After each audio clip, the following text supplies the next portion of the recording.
All right, just give me a second. We'll get this set up. Give me 1 sec.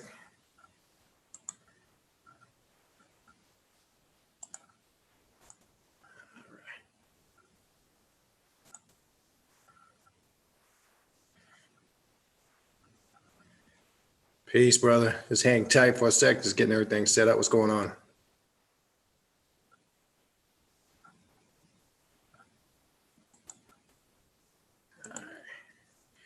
All right. Just give me 1 sec.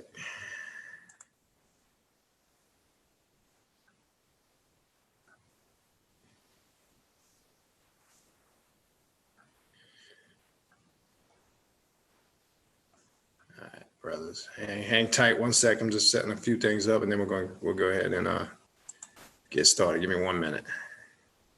All right. Just got to do a little editing on this real quick. All right.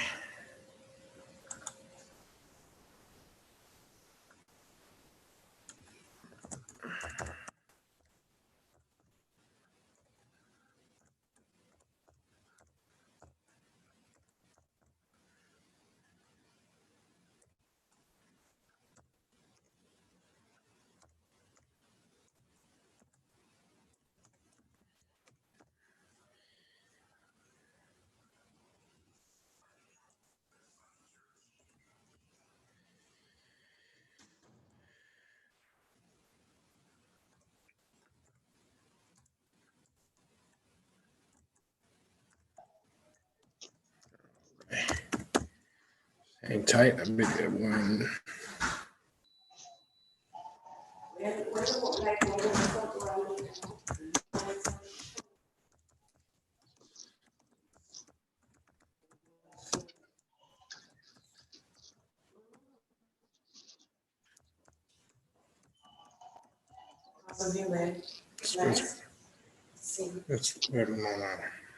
I'm live, man. I'm sorry. You doing your music? Yeah. Huh? Yeah.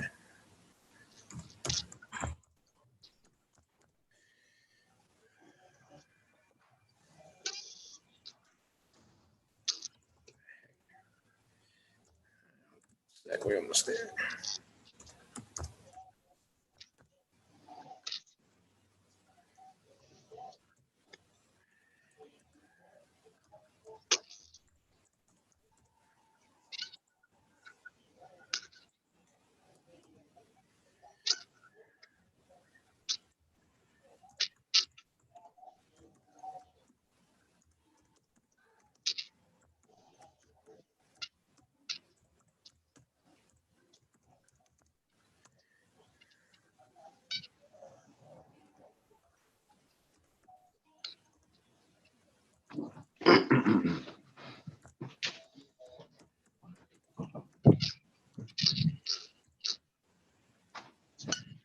All right, I think we good. Just gonna give another minute, let some more people come in, then we'll go ahead and begin.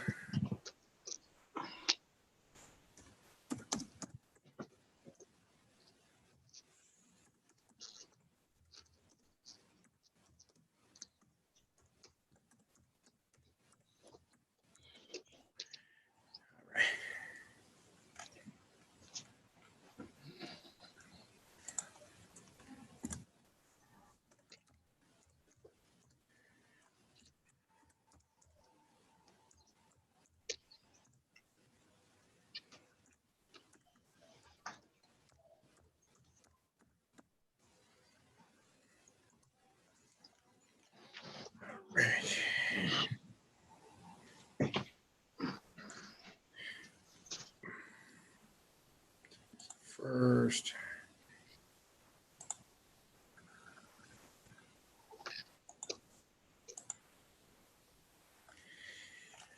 All righty.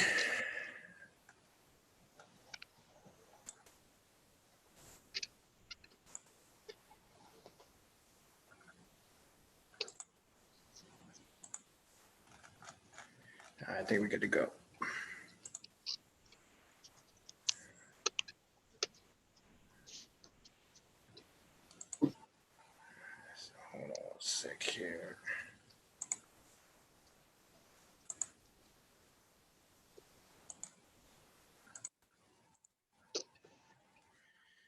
All right. Good. Now, let me just make sure I got nobody waiting. Then we good to go. All right. Checking the sound. Make sure ain't nobody else waiting to come in. All right. Let's go ahead and get this thing cracking. What's going on, brothers? Can you hear me? What up, what up? All right. Make sure, hold on. Let me unmute you. All right. We want to welcome everybody to a show that we Peace. want to title or are going to be titling Hip Hop and the Occult. And this is something we're going to do a regular installment on the first Fridays of the month. It's a little different than what we've done here in the past on Fridays. This was an idea that we all here were discussing, and we said, you know what, man, let's go ahead and do this thing, man. This will be a fun thing to do. It'll be educational. It'll be fun.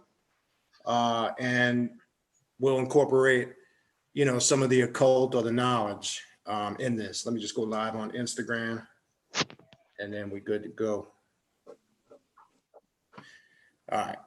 It takes a little longer when you're doing all this live streaming shit. All right. All right. Let me see if I get that. This is right. All right, here we go. All right. So yeah, a little bit different from what we usually do. And so I'm gonna in a minute, I'm gonna introduce you to Brother Askir. Am I saying your name right? Make sure I'm not butchering it. Yeah, that sounds good. Asker. All right. Asker, I don't know, whatever. something resonates with Askir. Yeah, that so- sounds good. I'm going to introduce you to the brothers in a second. These brothers will be here. Let me back this up. This thing ain't working. Hold on. Always. Let me see if that works better. Yeah, there we go. These brothers will be here doing this installment with me on the first Fridays of the month. So I'm going to introduce you to them in a minute. It's going to run through just a couple brief quick announcements. I'm not going to go through everything because this is a little bit different platform. Just a reminder about some of the upcoming classes. That's all I just want to throw out there. Next Saturday, we have the Hecate class. That'll be live here on Zoom, a private class here on Zoom from 6 to 9:30 p.m. Eastern Standard Time. If you want to sign up for that class, you can pay by PayPal. It's $55 for the 3.5-hour class. Use this email address you see in the description box here, the video. And in the PayPal notes, please include, because I get payments and people don't put their information. I need to know who it is. Put your name, please, and your email address so I can forward you the link. I got to know who I'm talking to. All right. So that's going to be next Saturday, 3 to 6:30 p.m. We have the upcoming events on Patreon. I would encourage you to check out the Patreon page, patreon.com/Panidi. I see a couple people signed up for the mentorship program. I'm excited about that. That'll be one-on-one, and basically the mentorship program, if you sign up with me with that, which I have 3 people now, I'm going to put you through what I went through, going through a lot of the orders and the things that I did. So it's work. So I want to make sure when you sign up for that, I don't want you to waste my time and I don't want you to waste your time. It's really, if you don't want to do work, don't sign up for it. That's the best thing I could tell you, because you're going to have to put in some work. And the objective is to take you down that initiate path, but at the same time, you know, building your own spiritual path, your own spiritual system. But I'm going to kind of show you some of the foundations. It's a one-on-one program. I'll take you through it step by step. We have weekly one-on-one every week. You get a reading and a consultation every month. Plus you get access to everything else on the channel, all the classes and the rituals. So I encourage everybody to check out the channel, patreon.com/Panidi. And then the last thing, I appreciate everybody hitting me up for readings and consultations. I've been super busy with that, but feel free to hit me up. Just let me know the days and times you're available. And I need to know the time zone you're in, especially if you're out of state, out of country, West Coast. I'm on the East Coast, so I need to be able to schedule that correctly, all right? Everything I said, the emails in the description box of the videos.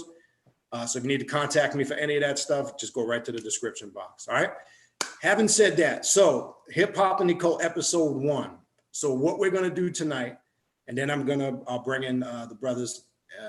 The objective tonight is to kind of go over what the show is gonna be about, what we're gonna cover. So tonight I kind of want to just cover the basic elements of hip hop. Moving forward though, me and the brothers will get together and we'll structure more topic type of shows. But tonight's kind of to break the ice, to kind of introduce the concept. We're going to be covering all facets of the culture, all the elements of the culture, the history of the culture. We're going to break down the shows into different eras, which is important to understand. So you guys, the viewers, can see how the music has evolved and changed over the years. All right. So having said that, let me bring in my brother Askir first. If you can introduce yourself, tell people where you're from, and let people know kind of, your connection to the music and what it is you do. Can you guys hear me? Yep, you're good. Cool. I'm Askir. You guys probably seen me on the channel Damien before. Damien. I didn't want to put my last name, so I wrote my name twice. I actually learned a lot of stuff from your channel when I was first getting into learning about the Holy Death. You had some of the longest videos up about that, so I was downloading a lot of that information. So I guess really something spiritually clicked with me, like maybe in the last 5 years or so. But the hip hop thing has always been around since I was little. I remember listening to like Cash Money Millionaires and stuff in 6th, 7th grade. I grew up in the Pacific Northwest is where I live. So I grew up in a small town it was kind of isolated, and I had to do all that stuff kind of on my own, like learning about I'm a producer, so I make beats with this guy, the MPC. And I really had to learn a lot of that by myself without having any mentors. So kind of growing through like a lot of the media and stuff that was put out there. I remember like looking in magazines for like in ads, like the back of the ad had like someone's tag on it, like, oh, look at that. Right. You guys were in the Mecca, man. I was always wanting to go, like wondering what it would have been like growing up with, bombing trains all night. I didn't get to do that till way later. I'm really not a freight guy either. I'm going to keep my tag name out of this. But I was really active when I was younger. And then I got caught because of the small community. Someone ratted me and my friends out. So we all got caught and we were idiots. So I couldn't paint for quite a while. And then I got back into it super heavy later on in life. And now I'm kind of, I got to grow up, but I still support it, benching, taking pictures of other people's work and supporting the artists, buying their music. And I still buy, you can see my wall of physical CDs and tapes and murals and stuff, man. You got to support. It's all grassroots support, and that's what I love about this culture. Right. True indeed. I appreciate it, brother Askir. Eddie Machete from my home. What up, Buck? What's going on, man? Why don't you go ahead and introduce yourself, tell people where you hail from, and get a little background in your history and the culture. Yeah, I'm originally I was born and raised in Brooklyn, New York. Been a hip hop DJ all my life. I started, as a young teenager, saved up some money for some equipment, got my turntables, dedicated, my whole life to learning the craft. Ended up meeting some artists that were from the local neighborhood I'm from, and then from there, I've gotten to meet other artists in the industry, and I've worked with, a couple people in the game. I first started with my first compilation album I'm on is with Eminem before he got signed with Dr. Dre. From there, I ended up working with Boot Camp Click, also from Brooklyn. Yep. Sean Price, Smith & Wesson, Boot Camp Click. From there, I produced a couple more people in the game, like Royal Flush from Queens, okay, Godfather from Mobb Deep.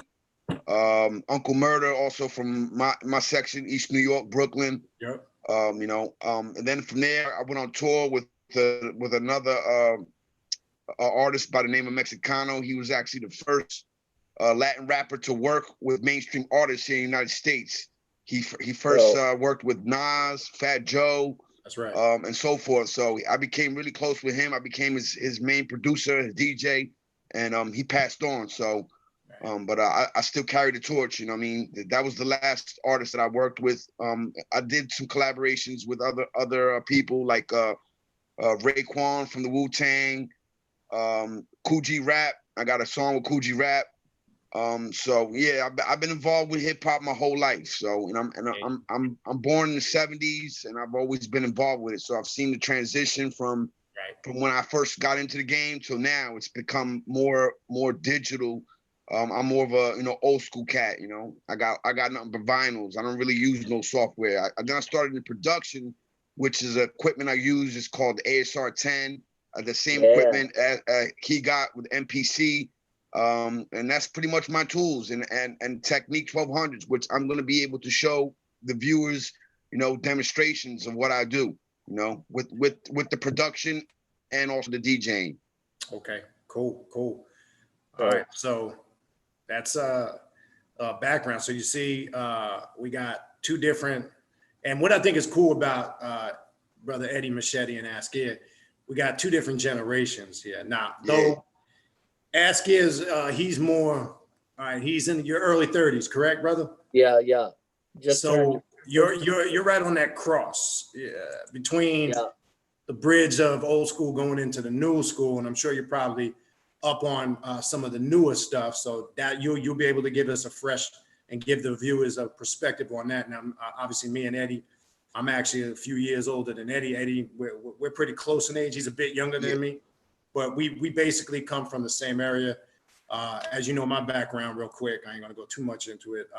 Born and raised in Queens, New York, Jamaica, Queens. Well, actually, Farmers Boulevard, Rochdale Village, 163rd and Farmers. Grew up in that area. With me, kind of the culture is what got me into consciousness. The whole rap or hip hop culture. I mean, I was into a lot of political and conscious rappers. For real, yeah. Yeah, and I'm going back to probably when I started to fall in love with hip hop was the early 80s. I think what did it for me was Beat Street. When I saw Beat Street in 1983. Yeah, definitely. That was the movie that, look, I went from there. Yeah, I went from there into, we had a crew in Queens, New York called USSR. And we did that intentionally because that was Russia's, it was called the United Supersonic Rockets. And back then, we had the baseball shirts with the colored sleeves. Yeah, that's peace. The windbreakers, the parachute pants, and you had to have the matching sneakers and, Yeah, that's B-boy thing that we did. So it started there. And then obviously when we leave that Divine Sounds, Soul Sonic Force era, because that was a lot of the Nucleus jam on it. A lot of that music was the stuff we were first breakdancing to, Grandmaster Melly Mel and the Furious Five. Actually, I rented one of my first apartments in Queens when I moved out. I rented my first apartment from Raheem, the Lady's Dream, from Grandmaster Melly Mel. Oh, yeah. He was my landlord. Oh, that's deep. That was in, I'm going to say that was 1990, early 1990. Okay. I had a lot of interesting conversations with him. He also did last thing I know he did, if you look on the Juice soundtrack from the Juice movie, he's got a single on there, solo joint on there, which most people probably don't know. Yeah, I'm familiar with it. You know what I'm talking about, all right. Yes, sir. So, and long story short, to speed it up, and then we'll kind of get into a little more of the history of everybody's roots. And then I'll go around to you brothers, and you brothers kind of your first introduction to it. And then that kind of led me in, as we got into the mid 80s, I think what really got me full blown into hip hop, what I'd have to say is Rakim and Public Enemy. One, because where I grew up in Queens, it was right on the borderline of Queens and Long Island. So we used to see a lot of the Queens and the Long Island rappers in the area I grew up. Like I would see Biz Markie and White Castle after they would hit the Spectrum, which ain't even there no more. and they'd be sitting in White Castle having what we call snapping contest, where we just snap. Yeah. You know what I'm talking about. So when I saw a lot, I mean, back then it was different because when you saw somebody local, you know, become like, at that time, just to be on the radio, like, oh man, there's stars. It just was like, it was a big thing back then when somebody came from your neighborhood or your area. That was big. So when I saw them cats doing it, and I saw all these cats in my neighborhood that were coming up, or in the vicinity and all the areas surrounding, I was like, yo, this is some pretty big shit. I was able in the early 80s and 90s, I was able to sneak onto a couple video shoots. I was gonna Work It Out by Public Enemy. That was shot actually in Long Beach, Nassau County. There's a couple of shots where you see just a bunch of people on the beach just wilding out, dancing around them. I was in that video. I was able to get on the set of that, and then Rakim's Paid in Full video. And even on the second album, where they shot the album cover and the shoot, that was done in Uniondale, New York, at a big office center. That building is actually still there on Hempstead Turnpike, where he actually shot the album cover for that. So that's kind of what really got me into the car. And then at that time, and I'm sure, Eddie, you could probably relate to this because you're close to my age, I was a rebellious motherfucker back then. So I was looking for an outlet, and it spoke to me, you know, because I graduated high school in 1989. And I remember coming out of high school, I was an angry, rebellious, disgruntled. I was just a angry motherfucker, angry person. And I was looking for an outlet, and then PE gave me that outlet. That like what they were saying at the time was on some next level shit that nobody was talking about. Plus, I think their production, they had a different sound. And I say that with them, and I know we talked a little bit about ultramagnetic MCs. I was into that. I was always into the deep bass, the you know, kind of the odd sampling. Public Enemy pulled some unique samples that as time went on, people started to cop and use. But I just think those groups, they stood out to me because they had different sounds. And obviously the culture back then, to me, every group that came out during those times had their own unique sound, but you don't see that no more because you could turn on the fucking radio, they all sound the same. Yeah, I can't tell the difference. Everybody uses triplet 808s now. Yeah, well, that's it. Exactly. Or a country song, you know? So brother Askia, why don't you, what was your first record, or what was the first thing that you can remember that got you hooked on the music and the culture? Man, the very first CD that it was actually a Will Smith CD. And I remember, so my mom, she did a Latin radio show, and I met this kid there. Like my mom was over there doing her show, and then this other kid was at the radio station, so we could hang out in the extra room where they had a mixing board. He was playing his CDs, and he played Big Willie style, the CD, and that kind of, I was probably in like 4th grade or something, 5th grade.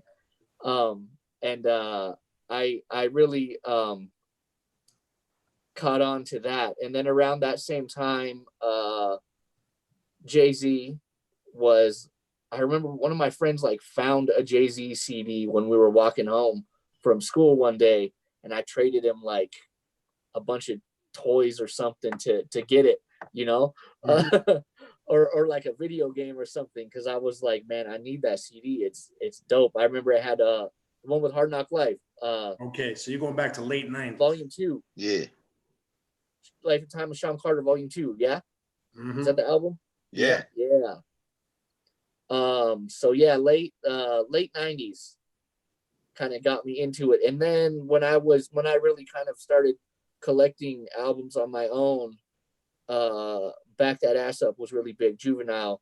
So I had almost all the Cash Money Records CDs, all the Hot Boys stuff. Turk was my favorite out of there, and BG was dope. I never got his CDs, but they were on my list, and they still are. And then from there, a lot of it moved into like more more lyrical stuff, I guess, like Big L, Big Pun. Big L, that's one of the best MCs. But then go ahead. I'm Definitely. sorry. Yeah. Pun really got me because I'm half Mexican, half white, and I'm growing up in an area that's predominantly white. So him being a Latino MC, Pun, was like that blew my mind, you know. And I'm really disconnected from a lot of the culture. So it was just me out there finding albums for myself. We had our town had a couple good CD stores that they didn't have vinyl, but CD stores, and the dude would order or he would hold stuff for me. I listened to a lot of punk rock and stuff too, but he would hold stuff for me, or he would special order me something. And I used to just, save up my allowance or whatever. I'd work on the fishing boats in the summertime. So I'd make quite a bit of money when I was in high school, and I'd spend a lot of it on albums. So that was really like the genesis. And I remember downloading loops from like SoulSeek or one of those Napster like kind of things. Napster. Yeah. Yeah, I remember when that came out.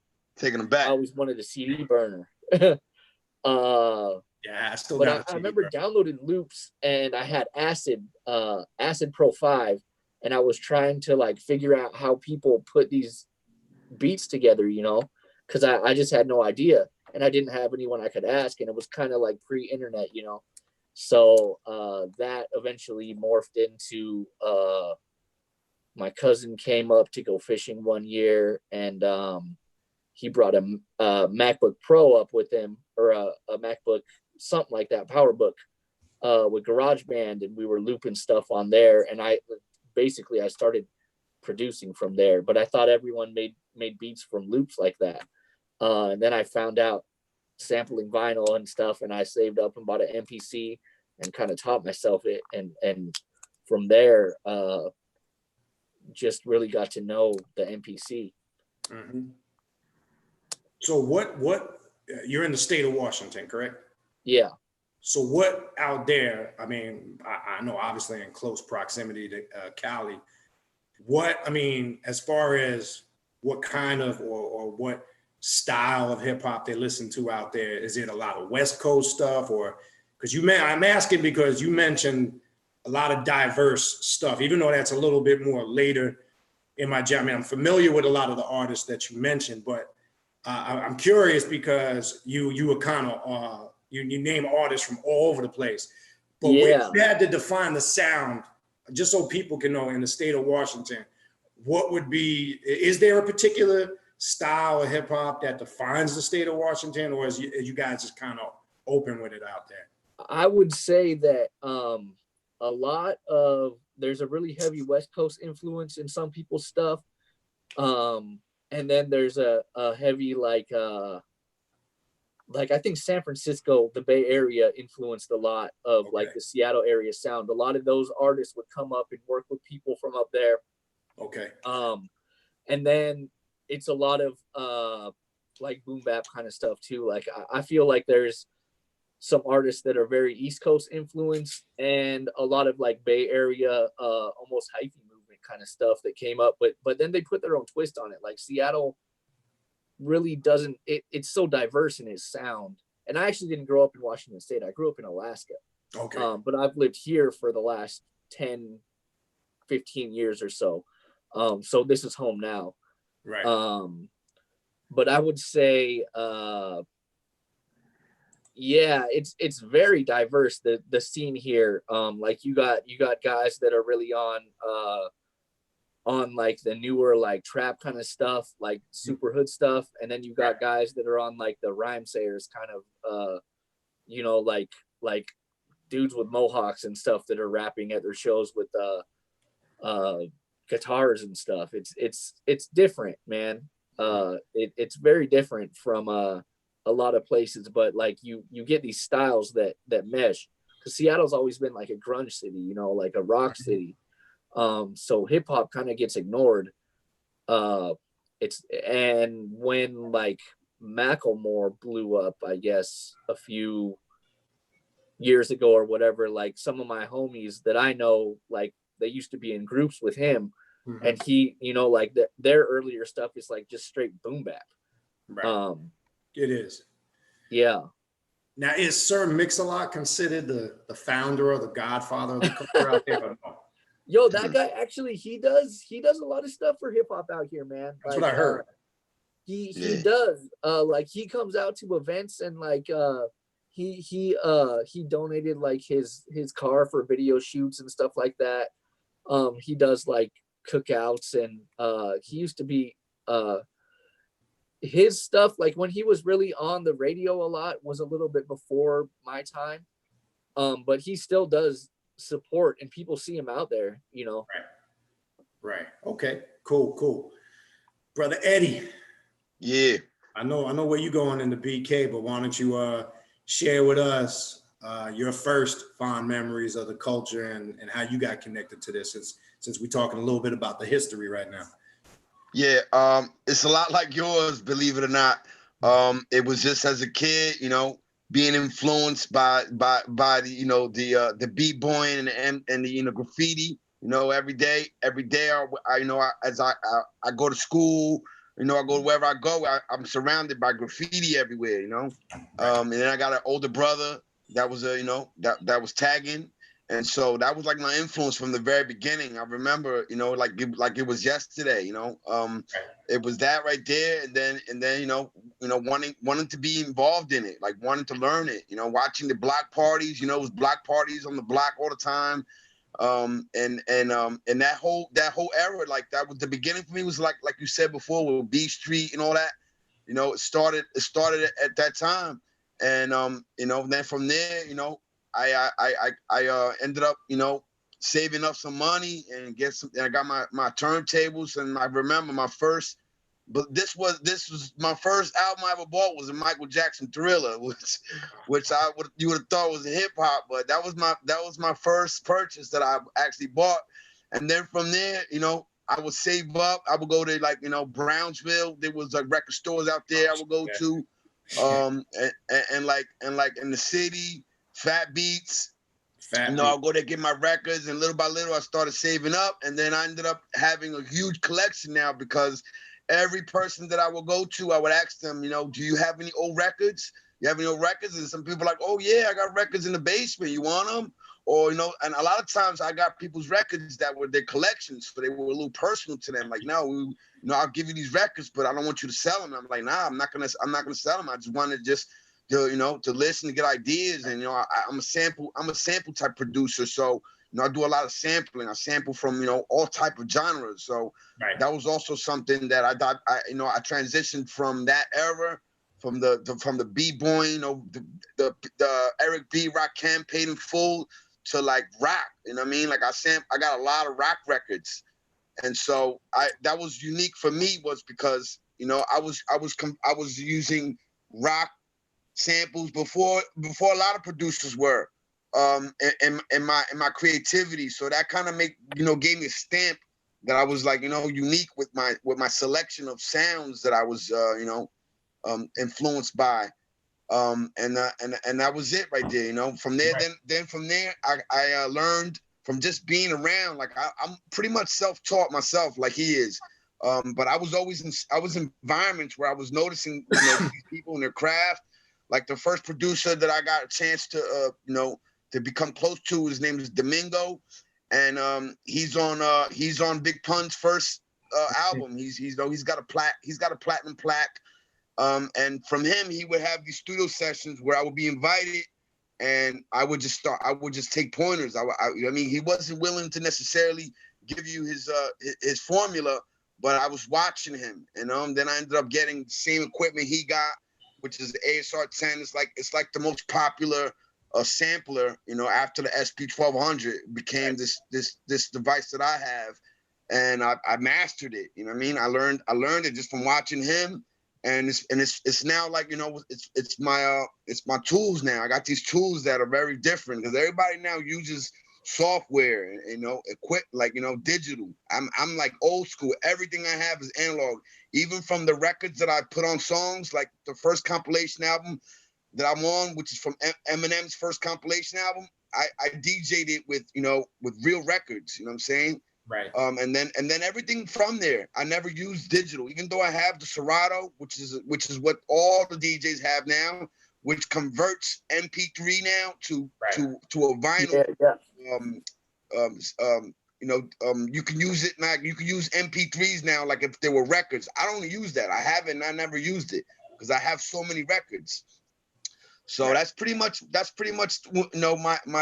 get up is cool. It's old school. Cool. And I love to like kind of like check out the new stuff. You know what I mean? Like it's just so different now. It's just so different. Yeah, it is. But to a couple things you said, so let's backtrack. Which some heads may or may not know. A lot of the classic rock songs, like Big Beat by Billy Squier, is probably one of the most sampled. That's probably one of the most sampled drum beats. It is used during that era. But when you back up to a few things you said, and I'm glad when you were talking about the analog and the digital, and how I'm in agreement with you. With modern day, a lot of this shit, everything is software, it's computerized. See, when we go back to the history, since we're on the history of the culture, this is, again, I think I briefly mentioned this last week. I do believe, whether you want to call it the ancestors, the spirits, whatever you want to call it, that shit is irrelevant. I do believe it was given to us as a gift to speed our intellect up. And I'm going to tell you why I say that. Because really, when you go back to the history and the origins of hip hop and the culture, it's an art form when you really look at it. It's an art form. But again, maybe it's the old head in me, and I'm not hating on the new generation, because like everybody else, we all got to get old, and our era goes out, and there's a new generation behind us. I get that. But there's a part of me that's understanding of it, and then there's a part of me that's kind of sad, because I see how the art form, in my opinion, mainstream, obviously becoming commercialized, was good for hip hop, but it was also bad. Yeah. Because it fucked it up in a lot of ways. And what I mean by that is, because listening to you talk, Eddie, when you were breaking down the equipment, the vinyl, DJing in itself, and I'm sure you can elaborate as we go on further tonight and in other shows, it was an art form to be able to use the vinyl and the mixer. Word. Yeah. It's not an art form now to just hit some buttons. And that's what we meant when we were talking about last week. You got to have a certain skill or a talent. And I believed, man, we all saw this growing up. You saw some of the roughest kids. I'm talking about kids that dropped out of school in the 7th, 8th, and 9th grade. They were running the streets. They was doing their thing, whether they were selling dope, stick-up kids. Yes, sir. All of that shit went out there. I watched some of these dudes get on the turntables and transform the culture. It's like it was an outlet for them, because they went from that, and when they were focused on the art form, whether it was DJ and B-boy and Emceeing, it's like they transformed into a whole nother person. So it definitely had an effect on our intellect. Yeah, man, you could have said it better, man. It affected us. And this is just my theory. I believe the powers that be, not to sound like a conspiracy theorist, because you remember this, and even you, Asking, I'm sure, even though you're a little bit younger, but I'm sure if you studied their history, you remember back then, there was a lot of mixtape being produced. Everything was underground. There were small labels. Yes. But what happened back then, and then as it started to transition, when the bigger labels got a hold and the bigger distribution companies, that's when you started to see the change. Things started to go, in my opinion, a little bit south, because cats back then were selling shit out the back of their trunk. Yeah. Mixtapes. That's how it really started before the vinyl thing became big. And, I would have to say, in my opinion, what really commercialized rap, probably Run DMC. The Walker's Way joint was probably with Aerosmith. Right. Yeah. That's probably the official crossover joint. Now, old Run DMC, don't get me wrong, they were pioneers. I mean, Definitely. classic. I mean, the first 3 Run DMC albums, probably one of the three best, top, right up there with some of the top albums of that era. But long story short, but when you were talking, Eddie, it made me realize that it's not how with technology. I always talk about technology is a beautiful thing, and it's a gift and a curse simultaneously. Yep. I think the technology has fucked it up because a lot of us have lost or haven't been able to see or appreciate. I'm talking about not the person that knows the culture, even the newer heads, like my oldest son. He's 27, but he's very, very, very educated. I mean, most of the shit he listens to, a lot of it obviously has my influence growing up, but he's a young dude, but very educated on the culture of hip hop. I'm saying that to say, if we got newer people watching, and it's not to knock your generation, I don't want to sound like we're hating, please research and understand the culture, because it is an art form. DJing is an art form. Right. But let's back up. I know you said, Eddie, and then I'm gonna flip to you for a second, ask you. I know you said like Michael Jackson was like one of the first records that you bought, even though that wasn't a hip hop record. It's funny you bring that up because shortly at that era, because Thriller album came out in 1982, right? Yeah, my first one. But I say because of what you say is funny because obviously the most popular thing that Michael Jackson probably came out with at that time was the moonwalk. And the moonwalk became a synonymous move with popping and locking and breakdancing. Yes, he's right. So it's funny how he got thrust right. He was thrown right in the mix with the hip hop culture at that time. So I found that interesting because I connect Michael Jackson, especially that Thriller album, I connect that with the breakdance era. It was in that line. No so I'm doubt. asking you, did you, or at that time, were you into the breakdancing scene? Did you? Always, man. That's stuck. That's part of my history. You know what I mean? Watching it. You know what I mean? It was something I was obsessed with. You know what I'm saying? Right. I was obsessed with it. I still am. You know what I'm saying? Just love watching it. Exactly. And a really good movie for, I'm sure a lot of you guys heard of it. You all should see if you haven't. Not you guys here. Anybody. Wild Style. Wild Style. Classic. Yeah. Yeah. It gives you that's dope. Good history of the breakdancing culture. So let's do this now. Let me flip to you real quick, Askia, on that same note. Since you're a little bit younger and again, it's interesting because, and then we'll go into the breakdance era, a little bit of the history next. But Askia, since you're in that, you come from that kind of late boom bap era into this generation. So you're in the transition stage. So, and Definitely. Since you make music, as you heard Brother Eddie talk, do you use a lot of digital stuff? Do you use analog? If not, why? And what's your thoughts on as far as the production aspect of it and kind of the things we were just talking about? So I guess my process is I'll sample pretty much anything, but I'll find the best quality sample that I can. You know, if I found something dope on YouTube, and if it's good quality, I'll use it. But I'm usually looking for the record that it came from. You know. Okay. I'll go drop the money to buy the record or the CD or whatever. I do a lot of digging with I go into stores. I do a lot of Discogs digging online, you know, just finding the record that I want. I put it on my want list, and when it comes up for a good price, I buy it. But it is a lot of CDs, DVDs, soundtracks and stuff. I dig for a lot of things that are not American. A lot of Asian stuff I dig for, Japanese, Korean, Chinese. That's got real big lately, and like the kind of like lo-fi hip hop, the guys that use SP404s and stuff in the last 5 years, that's kind of like blown up. So, but I really I sample everything into my MPC, and I chop it in there. I mix everything in Logic on my computer, my Mac, but everything's made in the MPC.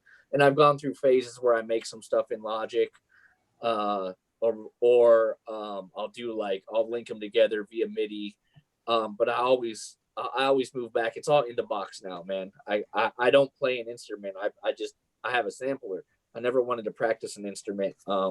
So I sample stuff, man, just trying to keep the raw art alive, you know, because these physical machines are dying now, man. Like Eddie was saying, everyone wants 1,000 seconds of sampling time and stuff. And I mean, I got 3 minutes on this, and that, you know, that's enough for anything. You know, Yeah, you only got definitely. 10 seconds on your ASR, 20 seconds in mono. Right. Wait, I got the same amount of time, same RAM. But Okay, when I okay. first started, I had like 8 seconds. You only sample like 8 seconds was what Yeah, you that's had to work crazy. with. Yeah, so you were speeding up everything to 45. Exactly. Yeah, I Exactly. still do that too, to get that speed everything up and then slow it back down to get the drum sounding crispier or whatever. Yeah, exactly. So let me ask you a question. Big difference from now. So I keep saying it. Like back then, you know, everything was like you had to do it yourself. There was like no cutting corners. You know what I'm saying? Right. Yeah. You had to like work with what you had. Now, I noticed it, and this kind of intrigues me, is that they have it so easy now. Like you could just like you could download an application, and it pretty much does everything for you. Like it'll tell you what to do. Like, man. you know, that's not how I learned. I had to learn from actually, you know, practicing and doing it. You know what I'm saying? Everything. Yeah. Like I said, I use the ASR 10, and that doesn't have no preset sounds in it. You have to load every sound you use, from the snare to the hi-hat to the sound you're using, and use your mind. You know, got to get creative with it, and you know, and rock it that way. So it's very different. Again, from what I've noticed, I never got into the software of it. Not that I don't want to. It's just like I was just stuck with my formula, and that's what I still use. Right. And it's nice to have an instrument in your hands, you know? Yeah. Yes, exactly. It's another thing. Like it's also like a vibe. Like you're actually hitting the buttons. Like I mean, and it's you know what I mean, part of the beat. You know what I'm saying? Like you're not just like hitting the key like on a keypad, or you know what I mean, clicking a button. It's nothing like that. Right. Yeah. Right. That's good points. I also got a brother here from Philly. I'm gonna bring a brother Tizza French in a second. Just give a little insight because he's born and raised in Philly, so he's hip to the Philly hip hop scene. So I'll bring him in to just their graph scene there is bananas. Yeah. They're so wicked. let me throw this at you. Now, a lot of this probably I don't even know, because again, I'm dating myself, but I don't even know if anybody uses, you're going to probably laugh when I say this, a lot of music and samples that at the time when I was drawing up beats, I was using an M1 Korg. Does anybody use that shit no more? Oh, I know what you're talking about. Yeah, I used to use that. That's vintage. M1 Korg. Yeah. And I don't even know if that exists anymore. And I'm Is probably it the dating purple myself. one? Say it again. Is it purple? You know what? I'm gonna say, because now I'm going back to the early '90s. I'm gonna say I believe so. Yeah. Okay, let me see if it's what I'm thinking of. You could load tons of samples in there. I'm saying that because I was listening to you brothers talk, and when Eddie was saying, like, when you're piecing a track together. Now, back then we were using, I think, 24 track, or yes, sir. I don't know if they had 48 back then, but I know it was 24. 24. And like you were saying, you know, yeah, there you go. That's it. There you go. You pulled it up. That's the M1 right there. That's I mean, like you said, it was all these tools and all these different skills that we had to use. But what it had me thinking when you were talking about like you'd run a sample, you know, you might have somebody running the beat on the drum machine. And then, you know, you literally, when you ran something through that M1 Korg, you literally, it was an art form trying to catch the right moment, Word. sequence it in. That's what I'm talking about. Right. And that was the fun of it. But like you say, now you got this software where all you got to do is program something into something, hit a few buttons, and they got some software. I could be wrong. Tell me if I'm wrong. Nah, Don't you're they right. have some software that can even sequence the shit out for you when you run it through? Yes, Okay, yes, absolutely. They can even lock it to a certain key. That's crazy. So you never mess up Crazy, a note. BD. That's Yo. crazy. Let me bring in brother. I'm gonna bring in brother Tizza real quick because I know he's at work, so he might be popping in and out. But he's in the Philly area, so I figured it'd be good to bring him in, give his little insight. Because I always thought, in my opinion, this is just my opinion, you know, Philly back then on the era, and I don't know what part you heard, brother Tizza. Back then during that era, there was a lot of groups out of Philly. I don't want to say that Philly was disregarded, but I don't ever think Philly got the props they should have, because one, obviously they was always in competition with New York rappers, but like, and I know most of these brothers are locked up, but one of the crews I used to love, Steady B, Cool C, the Hilltop Hustlers. Steady B was off the charts. Now, if they didn't do what they did, who knows what he would have been capable of doing. Steezo, which nobody talks about, brother Steezo, he put out some good shit. Yes, sir. But if you could, brother Tizza, back then, and what's your age again? I'm 50. I just turned 50 there. All right, so you're just slightly older than me. So we all locked same era. So we were talking about before you came on, and I don't know if you heard or you was listening. Yeah, I've been on since the beginning. All right, so talk about at that time in your neck of the woods when you was coming up. You know, what was popping back then, and what was like the first things that you could recollect what you got into, as far as maybe you could educate some people to the scene, you know, at that time that was going on in Philly. Man, so for me, I was born in Philly. I was there till I was 7. My mom met this dude, and they decided they wanted to get together, get married, whatever. So I bounced around from 7 to 13, different areas in the Philly suburbs, and then ended up in Willingboro, New Jersey for the last from about 6th grade to 9th grade. And hip hop, I mean, that really, I was in Jersey when I first got my exposure to hip hop. I was at my neighbor that lived behind me. He had there was a way with your radio you could hook up wires and old hangers to catch the New York stations. So he'd catch BLS, he would catch Kiss. I mean, and I'd be standing outside his window, and we'd be listening to the Rap Attack and everything else that was playing at the time. And as you know, it was only certain times of the day that you could actually listen to that. You know, so he would record it, you know, during the times that the shows was on, and we listened to it, and you know, got my exposure to all the New York groups through that. That's really, you know, how I kind of fell in love and became obsessed, you know, with it, because I found his little hookup, and I found a way to hook it up in my room, and from there I was on every day that it was playing, you know. But for Philly, Philly didn't. We had a lady, a female called Lady B, and she started on an AM station, Right? WHAT down here, and then they moved her onto the mainstream station, which was 99. And what they did was she had a little show that she come on at like 11 a.m. to 1 or something like that every Sunday. So we had that. I look forward to that. And down here, like we tape all the shows, you know. Plus anybody had a New York tape, a Red Alert tape, or whatever, you know, that made you the shit, you know, because you had the latest shit straight out of New York, you know. So yeah, you could say. I mean, it was a ton of. Philly was always trying to catch up to New York. I felt like, you know, and we had our little crews, like, you know, I don't know if you guys, I'm sure you've heard of DJ Cosmic Kev. During that time, they were like the old heads, you know, they were the guys we were looking up to. They did the house parties, Grandmasters of Funk. And back then it was Cosmic Kev, Perry P was his MC.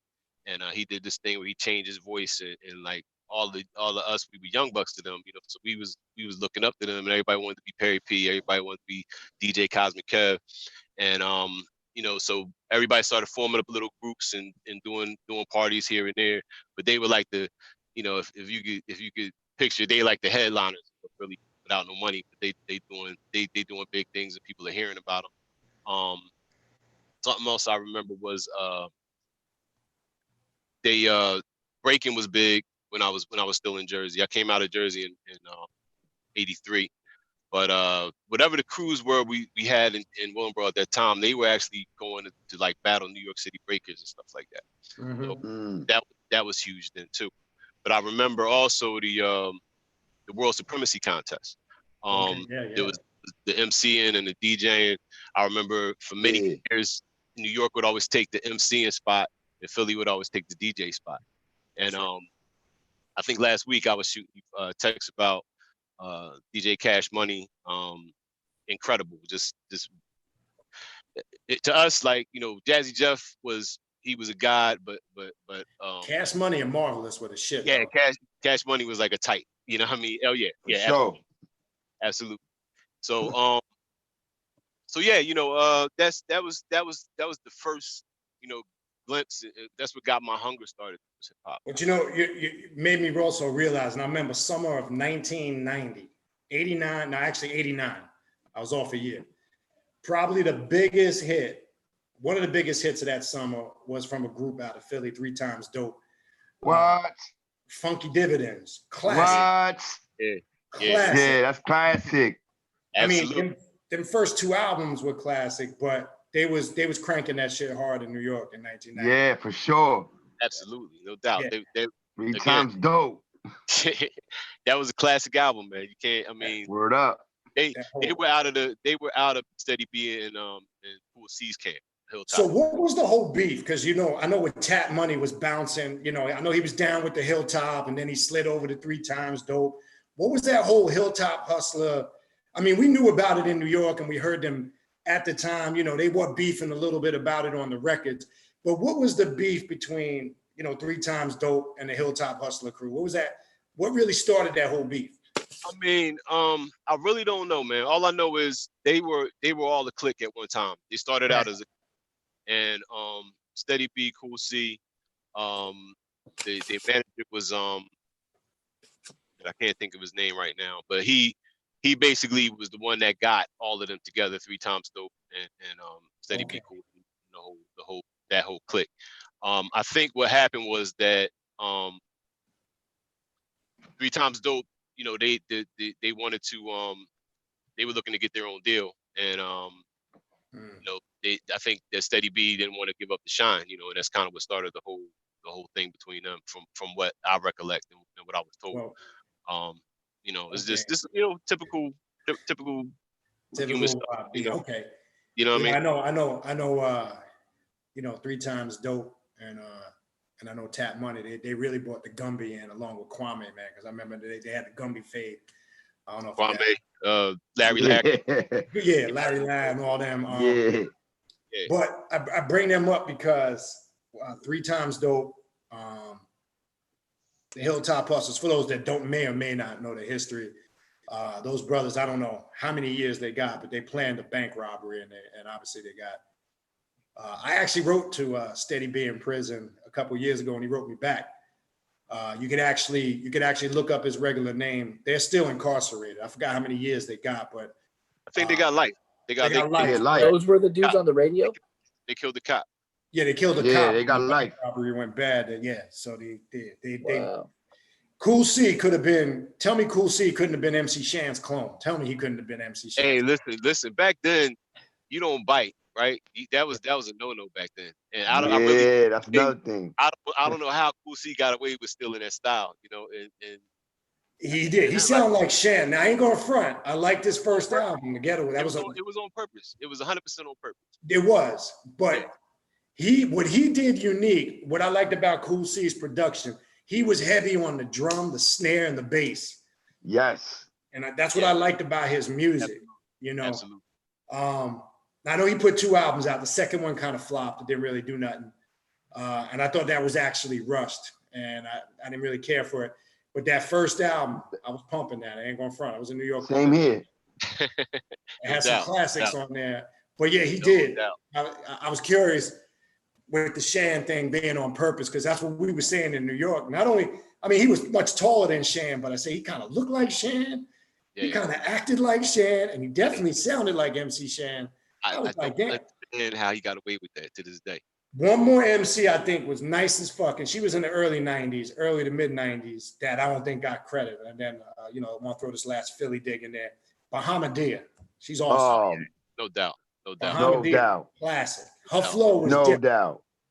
Bahamadia was a goddess, man. I mean, she when I went through my little stages of groups and things like that as well. And at one of those times, DJ Cosmic Kev's little brother Kenny, he was producing at this the studio out in West Philly called Bird's Nest. Bird had a little I guess you call it production company. He had Boys II Men signed to him. He had Bahamadia signed to him, but that's where I first met Bahamadia. Okay. Bahamadia, as Boys II Men did, Bahamadia just felt like he wasn't taking a career nowhere. So she somehow she got hooked up with Guru and Premier, and that's how she got her deal there with Chrysalis. So but beautiful person, man. She's a beautiful person, and her skill level is just I can't believe that she didn't go further. She didn't get more exposure, because to this day I don't think it's the female that could touch her. I mean, it's just incredible. Yeah, she's before her time. Yeah, absolutely. Absolutely. Was. I agree. And then one other crew, I mentioned them last week, and I completely think they went under the radar. I don't think they ever got the respect they should have. Now, they made noise in a lot of markets, but I don't think in some of the East Coast markets they got the love and the respect. But to me, and they were probably one of the best crews as far as groups. I mentioned them last week, the Tough Crew. Oh yeah, absolutely. Off the chain. Definitely. Ice Dog, one of my favorite rappers, man. Definitely. Totally different style, man. Again, awesome group. Met those guys again in another studio that we went to, affiliated with some other people. But yeah, and you talked about Too Tough. He was just a nasty. He didn't get enough credit as a DJ. No. Not at all. And Tough Crew was smashing things down here. Like they was just, I really can't, I didn't know how far they reached, if you guys in New York respected them or whatever, but they were killing it. Remember, they started with Kick the Balls on Warlock Records in New York. That was their first single, and they actually were on a label in New York, but they didn't stay on Warlock. Warlock wound up folding. I can't remember what year it was, Eddie, you might remember, but Warlock Records wound up folding sometime in the early to mid 90s. What happened, B, Kick the Ball was a group from Jersey called I remember them too. Crown Rulers. Rulers, there you go. They were out of Camden, but they were tight with Tough Crew, and so they were in the same clique. Okay. Yeah, because I know a couple of them are on that joint. That's how I first got wind of them. And I remember I was in a record store and I had that 12-inch of Kick the Ball. I had it, and I was like, "Yo, who these cats?" And because I ain't never heard of them. And then as I stayed with it, then I saw the first Tough Crew album, and that first single, My Part of Town. They came out 89, 88, 88 or 89. That sound about right. 89. Right. And because it was about a year or so, maybe 2 years after Kick the Ball, when I first heard some of them on that joint. But yeah, them man, their first 3 albums, actually, even that second album, the sampling on it, even how they probably used that Rocky sample, man. And you know who bit that? Pete Diddy and the Family bit that same. There you go. They bit that shit, almost used it the same way Tough Crew did. Not surprised. Not surprised at all. Yeah. So, but yeah, they fucked up. The way they incorporated You know, the whole elements of Philly. I even like the way they did that Rocky thing. But they definitely represented Philly. Definitely. Is this tough TUFF or TOU? TUFF. TUFF. Tough. I'm gonna have to check them out. Nah, check them out. You can get all their music is on Amazon. Most of the streaming platforms have it. You can get all their music. And Yo. again, That first album. and again, real good guys, man. Tone Love, you know, Ice Dog, Too Tough, really, you know, they were real genuine people, you know, real good dudes to this day, you know. So Dope. absolutely. Peace to them. So there's these dudes in Philly that are super like occult rappers. Lost Children of Babylon. I heard. Have you ever heard of them? Yes. Yeah. Yes. Mhm. It seems like they have quite a few albums. Their crew's pretty big too. They got like 6 or 7 members. Right. But it seems like they put out some pretty good stuff. From what Yeah, I heard of if them, I'm I not- like If I'm not mistaken, there was another group, Signs of Life, and I think some of them, they were from Jersey though, Signs of Life. If I'm not mistaken, I think some of those cats, I think I met a few of them. Some of those cats were into the Nuwapian thing, the Dr. York thing, if I'm not mistaken. Okay, yeah. Yeah, because I can't remember I played, you know, I've gone through some of their music. You could actually pull most of their stuff is also on the Amazon streaming app. Mhm. Yeah, they were heavily into a lot of that from when listening to their albums. But one of the lead MCs, I can't recall his name off the hand right now. I believe I actually met him in Georgia a few years back at the time when, you know, we had the land up there in Georgia after leaving New York. So yeah, I know they rap a bit. They remind me of Signs of Life, who was another group that was kind of influenced. They're out of Jersey. I'll have to check them out. Signs of Life. Yeah, Signs of Life. Yeah. They did some independent stuff. I think you might be able to find some of their stuff on the streaming platforms. Okay. And I believe, actually, I knew Brother Rich well. I think they're still doing some stuff on the underground scene, but they never really made it big. But they were big in the late 90s on the underground scene. They were doing a lot of shows on the East Coast, you know, because at that time, what they were rapping about, you wasn't going to get, it was just too, talking about the pyramids and metaphysics and alchemy. And they wasn't going to get, you know, airplay with that shit. It was a tough time because at that time, when we were talking about the late 90s, that's when things really started to shift. You know, that's when things started going, in my opinion, when we leave the late 90s going into the early 2000s, now we enter a whole nother era of being commercialized to a whole nother degree. absolutely. Because now you got the infusion of R&B and hip hop was big. Now, because you guys remember in the 90s, it was cool to have some little R&B singer on some tracks, maybe doing a hook. Right. But then in the early 2000s, you had all these, what I used to like to call R&B thugs. Like, it was all these R&B groups that wanted to be rappers. They didn't rap, but they dressed like thugs. And it used to be corny to me because, you know, they dressed like these street thugs and then they're belting out these that's when I think it was a good thing for hip hop and a bad thing because it got more exposure, obviously. It became real mainstream. But it got so bad where every song was a fucking collaboration. Now look at today.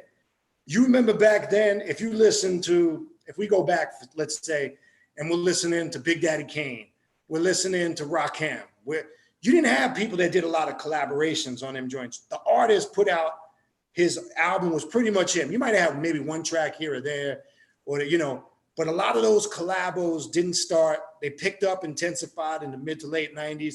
But shit, when you get into the 2000s, you look at all the albums that come out now, I don't think an artist, there's not one track he doesn't do with somebody else on the track with him. Yeah. Right. That's true.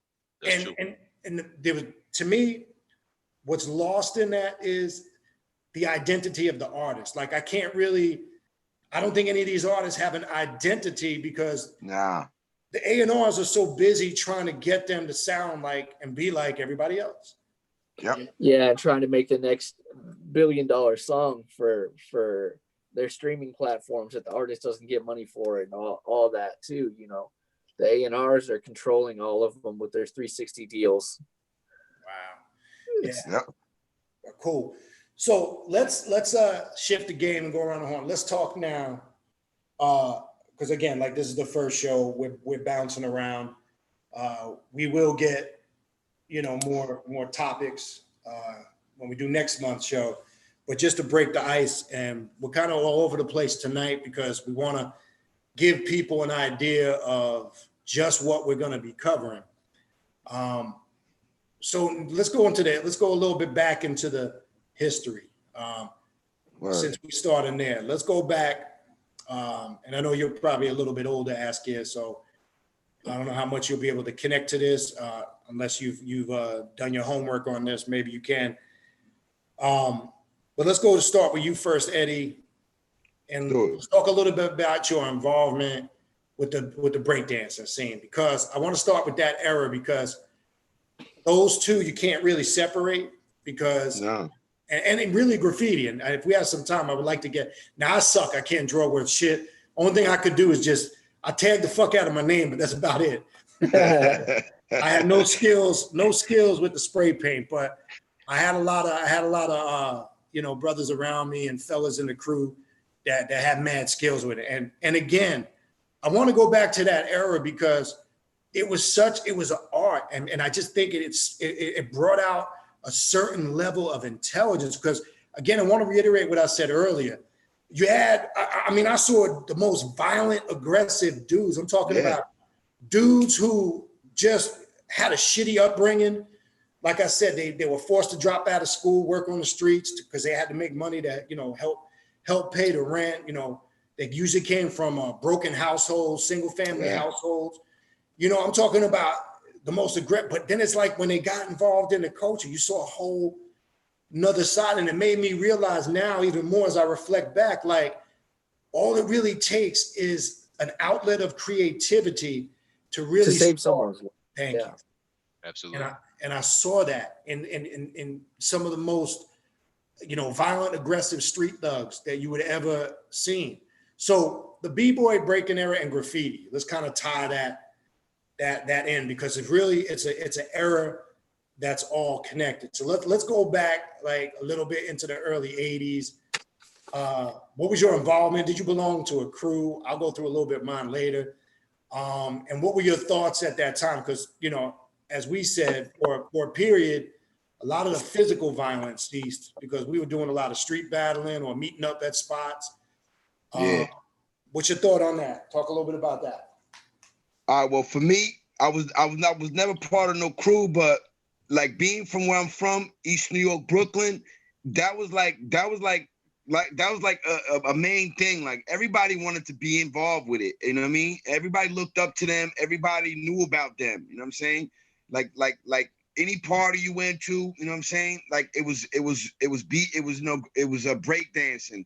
And as far as the graffiti, that went hand in hand with it. Like everybody wanted to shine and tag up as many places they could, mainly the trains. The trains would always get tagged up.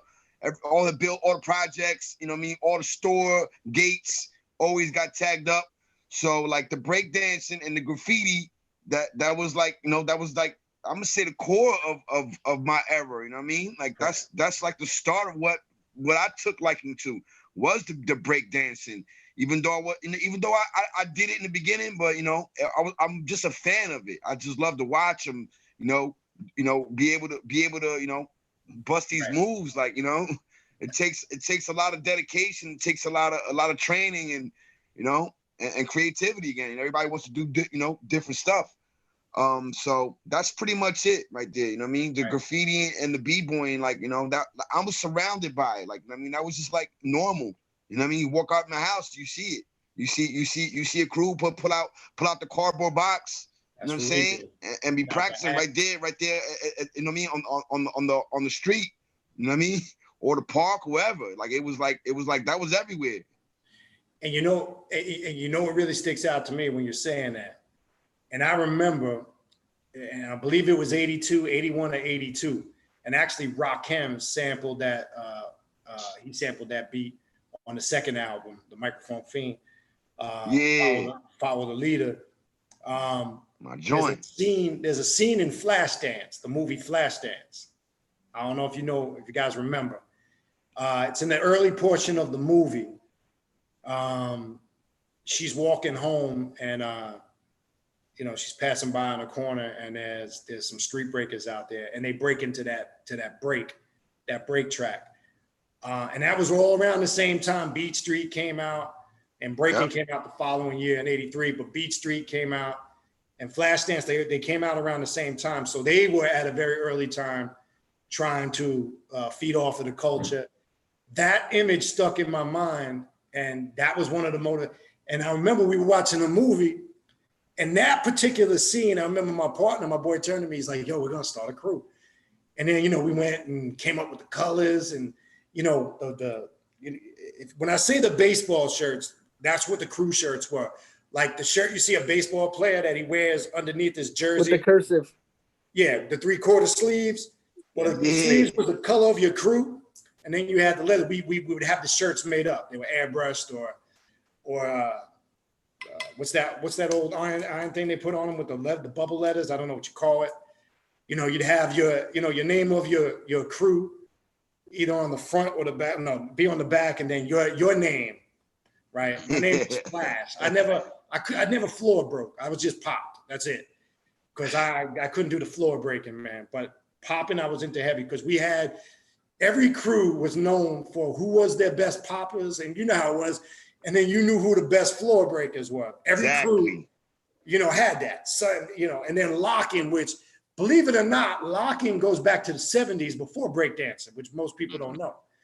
Pop locking, as they called it. Shit you see Rerun do on What's Happening, that actually predates breaking. That goes back to the early 70s. And for some reason, when breakdancing took off in the 80s, there was a period, depending on where you were at, pop locking got infused with that culture. But it goes back before breakdancing when you talk about pop locking. Some call it locking, pop locking. So I remember, we got the parachute pants, the pullover hoodies, crew shirts, and the hats. Yeah, the hats airbrushed, with your fucking name on it. And then we all had Saucony sneakers. I don't know if you remember Sauconys. And I don't even know if they make them anymore. And then you had to have the color of your crew and the laces, the checkerboard. Yeah. You had the purple and the white checkerboard. You had to be crisp, head to toe. You couldn't come out there, And it was, what I'm saying, it was like a lifestyle. It was a whole way of life. And then I remember not only would we just bust out the cardboard or put out the hat and try to break dance and on street corners for dough. I remember meeting up like at all different spots in the city. We would actually set up battles. Like, yo, I'm gonna meet you at Empire Boulevard Saturday. And we would stay off the streets. Yeah. There wasn't, listen, man, when I tell you, a lot of crime and violence and fighting stopped for a good period. And I think it was stripped from us because and it's funny how it came back years later. And now it's like a big retro thing that people. Definitely. Yeah, big time. But it's funny how as fast and as quick as it became popular, it's funny how they snatched it from us and it disappeared. Yeah. Because again, this is just my theory. I think the powers that be saw it was awakening something in us, and they saw it was keeping us off the street. It was keeping us out of trouble. And they was like, no, we can't have this shit. We got to get these motherfuckers back on the street, selling dope, getting in trouble, running, whatever. And it's just like, it was almost like one day it was here and one day it was like, oh, it's gone, it's over. That's played out. We don't do that no more. Yep. And I never really understood in that transition, what was the point or the fine line of how that happened? I never could put it into perspective. Like, how did it just completely fade? I'm saying that to say, since we're talking about the history, why just that aspect? Now think about this. Why just that aspect, but the DJing has evolved, well, to a degree, we could say. The MCing and the music and the culture lived on and transitioned. Now, I know in the last 10 or plus years, the B-boy and the breaking, there is still a scene for that. It's actually made a big comeback. It's actually there's a whole, scene for that again. But Right. my thing is, I say that because I believe that was taken away from us again, because we had direct control of that. What I mean is, all right, the A&Rs and the record companies came in, and the big wigs, and they were able to, with their influence of money, they were able Right. to control that portion. But I think what was going on at that time on the streets between us, they couldn't control that. So they had to just eliminate it altogether. You understand? And I think it's kind of fucked up when I go back and reflect on it, because as I'm listening to you guys talk and I'm reflecting back on it, it's making me say, damn, that was a good period, man. That was a good time, because again, we stayed proactive. We were busy. We were engulfed in the culture. And I never forget, man, my boy Travis, I'll never forget this, man. And Travis was the DJ of the crew. I mean, you go to his house, milk crates full of records. I'm talking about, Shit. the milk crates stacked on top Yes, of each other. that's how I got mine. That's how you got it. That's old school, the milk crates. Yeah. And man, we would just go there. I'm talking about, we would go there, we would be there for 8-9 hours to the wee hours of the morning, just fucking around, having fun, playing, Word. freestyling. He plugged the mic in to the speakers. We didn't know what the fuck we were doing, but we was having fun with it, man. And Definitely. I'm saying all that, it probably at that time saved our lives, because I could think of many of those nights we would have probably been out doing something we shouldn't have been doing. Yeah. Exactly. So Exactly. Yeah. What year do you think you saw it change? it's a good Good question. question. It's a good question. All right, in my opinion, I'm gonna say it started to really disappear 85-ish, going into 86. There was traces of it still around. Right. But I think when Run DMC came out around that time, now Run DMC's There you go. first album came out 83, not the first album. I think when King of Rock came out, because matter of fact, in the King of Rock video, you see a couple little kids breakdancing in there. I think from the King of Rock album going into Raising Hell. So I'm going to say between 85 going into 86, it's like when 86 came in, it wasn't cool no more. Some people would even crack on it, if you remember. Yeah. You remember Yep, that shit? yep. They'd be like, oh, that shit's played out, man. Yeah, we don't do that shit no more. It's played out. Right. Played Wow. out. But I'm saying it's a good question to ask here, because Word. I can recollect when it happened, but I can't put my finger on how and why it happened. Yeah. We It missed just that happened. shit. That's why. Yeah. Me and Eddie. I want to interject, right? Sure. So along the lines of what you're saying, something that really frustrated me in the mid to late 80s also was, I don't know if they did this in New York, but in Philly, they got on this thing where it was like the radio had a no rap workday. And it started with 0 hip hop during the day at all. And it was right when we had started to transition into just from the Lady B show on the weekends into little shows, Mhm. excuse me, little shows like from like an hour or two during the week, right? Right. They just cut it. And it was like, it's called the No Rap Workday, I remember. And Oh shit. went from that to 0. Like they cut Lady B off. Like it was no, like this area had no hip hop being broadcasted at all during that same time period.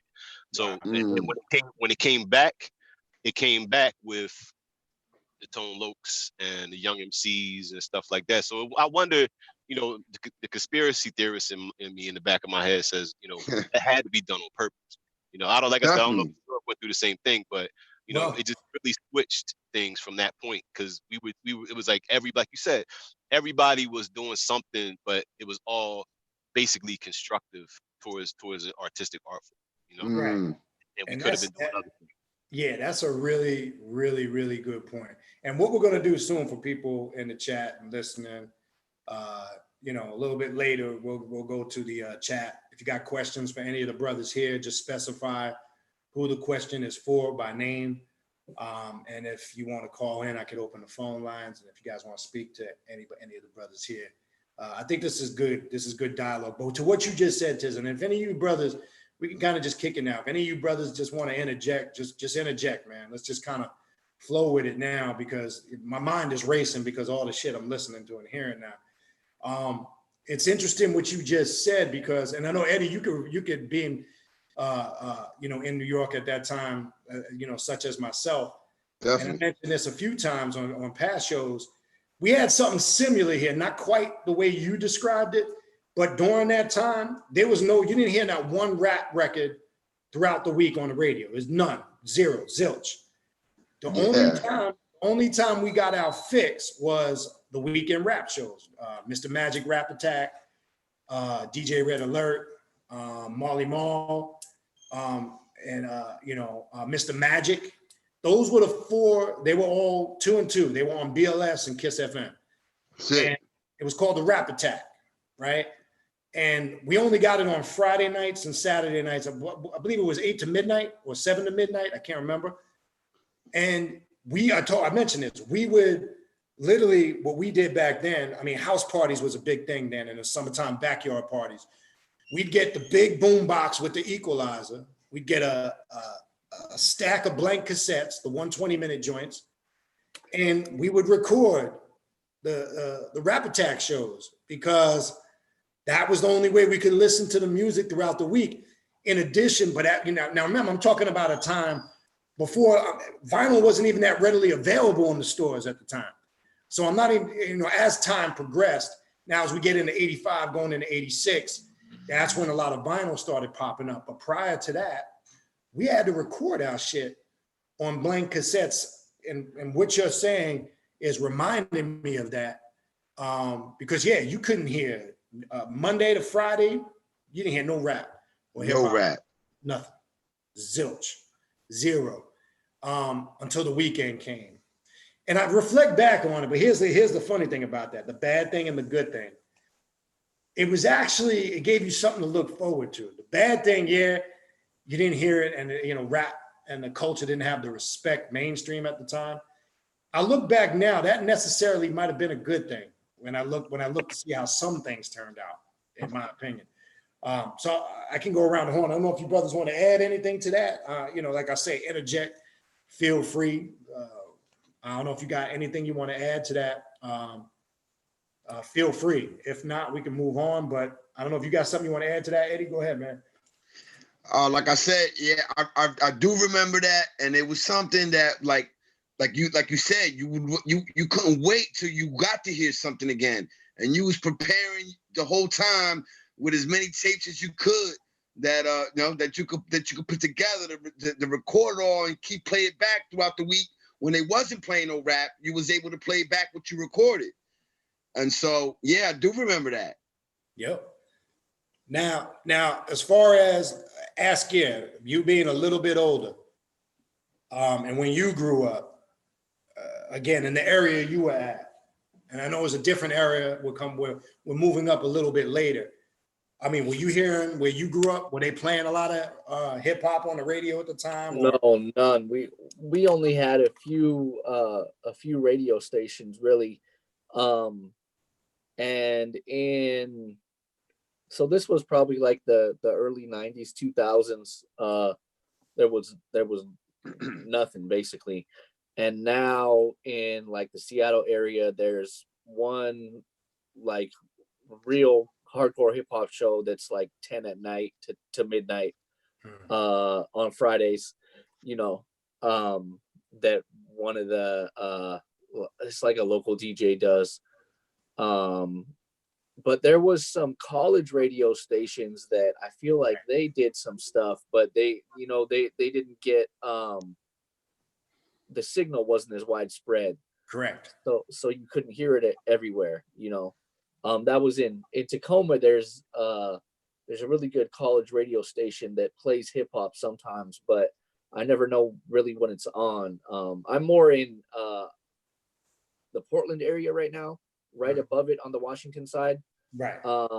And nowadays I don't know really anything that's on the radio. I just listen to my CDs or I can tell you, or Spotify or whatever, Right.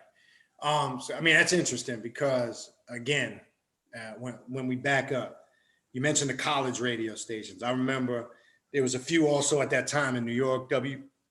WBLI actually which was done out of Malloy College in Rockville Center out in Long Island. Actually, before Public Enemy was popular, that was Chuck D and Flav. They were DJs on that show. That's how they actually started before Public Enemy actually formed. And they were playing shit back then. And I remember that, like you said, with the signal, it would get it. Like if you got too far out in the city, you couldn't get it because it was a small college station. You could get it if you was in Queens, Brooklyn, close to Nassau County and Long Island. But once you started getting like uptown, the Bronx, Manhattan, you couldn't really get it because the signal was, like you said, it was weak. But there was a lot of pioneers, and I mentioned them because they were putting the music out on that level back then, and we were going to a lot of outlets. Now we can't forget this, Eddie, the video jukebox, Ralph McDaniels. Can't forget that because how many of us? Because that was on UHF. You know, how many of us would? I think it was Channel 31 in New York, if I'm not mistaken, on UHF. Got it down here too. Ralph McDaniels jukebox, video jukebox. That's where we went in the 80s and 90s. That's the only place that was playing a lot of the rap videos at the time. I'm talking. This is before Yo MTV Raps. Yo MTV Raps comes later. I'm talking about if you wanted to see and there wasn't many at that time. If you wanted to see the first rap videos that were being produced in the 80s, Ralph McDaniels was probably the only one playing them shits back then. And I remember having a little piece of shit black and white TV. And again, I don't even know if people know, if you know, I know if you're from New York, you know what I'm talking about, UHF, where you'd have to put the, you had, people forget. We didn't have cable and none of that shit back then. It was channel 2 to 13. That's all we had. That's wow. It was channel 2, you remember, was CBS. Channel 4 was NBC. Channel 5, before it was Fox, was WNYW. And if you remember on Channel 5 back then, they played all the karate movies. The Saturday Drive-In Theater, yeah. It's crazy. And then it became Fox later. And then you had Channel 7 was ABC. Channel 9 was WOR-TV. And I don't even know what it is now. And that was where all the Met games were played on Channel 9. Channel 11 was WPIX. The Yankees played on Channel 11. Yankee. Yeah, and then you had Channel 13, which was public broadcasting. And then after the 13, there was a thing that you flipped to the U. Yeah. I know I'm dating myself. Yeah. And then you had another knob below it, right? Check it out. You had another knob below it. Little So knob. you put the one knob after the 13 on the U, and now you're on UHF mode. And then you could catch some of the Spanish channels. I used to catch Lucha Libre, which was wrestling on some of the Spanish channels. So Yeah, and then Channel 31 was video jukebox. Yeah, the box. Mm-hmm. And I That remember was the box. I used to Wow. get so fucking mad trying to get my antenna to get a clear fucking Yo, B, reception. that's crazy, right? What we had to go through to listen to stuff. That's crazy. Like right now, this generation has no idea what we had to do just to listen to stuff, to watch stuff. It was like he's telling you, it's like a whole mission just to tune into something. That's we where went we got. through, man. We went through we went through war to try to, man. I'm talking about, I remember because I got 3 sisters. I got no brothers. And I told her, I'd be cursing at the TV and my sisters would come in like, yo, what the fuck is wrong with you? Like, man, I can't get no fucking reception. I had the antenna with the bunny ears, with the little fucking knob, and I'm trying to turn it this way. And then you get mad, you go flip one of the antennas up, oh shit, it's clear. And then all of a sudden, oh fuck, shit. Like we would go through. Yeah, that was a lot. That was a lot of work. It was a lot of work. But a lot of this stuff is just taking me back to a time and remember, see, the process going through that was the journey of that, reflecting back on it now was the fun part, man. And like you just said, brother Eddie, they got it so easy now. Now these kids, everything's on the phone, the internet, the computer, everything's archived on YouTube. You could pull up a lot of these historical videos. And I look back at it and when I pull some of this stuff up, it's great that it's there, but I'm like, man, shit, we didn't have it nowhere near, like that. Not at all. Nah. So who wants to chime in? Go ahead. Man, there's some stuff that's hard to find now. I wish we would have recorded it on the VHS back in the day, because there's so much stuff, like you say, like YouTube's a database, but there's like some movies that are like those old kung fu flicks or those old action movies, you know, like the lesser known ones. They're hard to find, man. Yeah. And it was beautiful. You could just record it like on the VHS tape back in the day, you know. Man, I wish I had all those VHS tapes that we used to record. I got one for my birthday last year, or not for Christmas the year before last. I asked my girl to get me a VHS player, and she went down to like 5 different Goodwills to find the one that worked right, and she got me one. That's what's up. Yeah. Asgard, you should see if you can find some flea market, because they got a couple out here, and I found a ton of like the old kung fu flicks, you know. Yo. Dope. Yeah, I'm gonna have to go check it out. There was one in Tacoma that shut down a while ago. We don't have flea markets out here like you guys got. I know they're real big in LA and stuff too, but I've never been to a really big one before.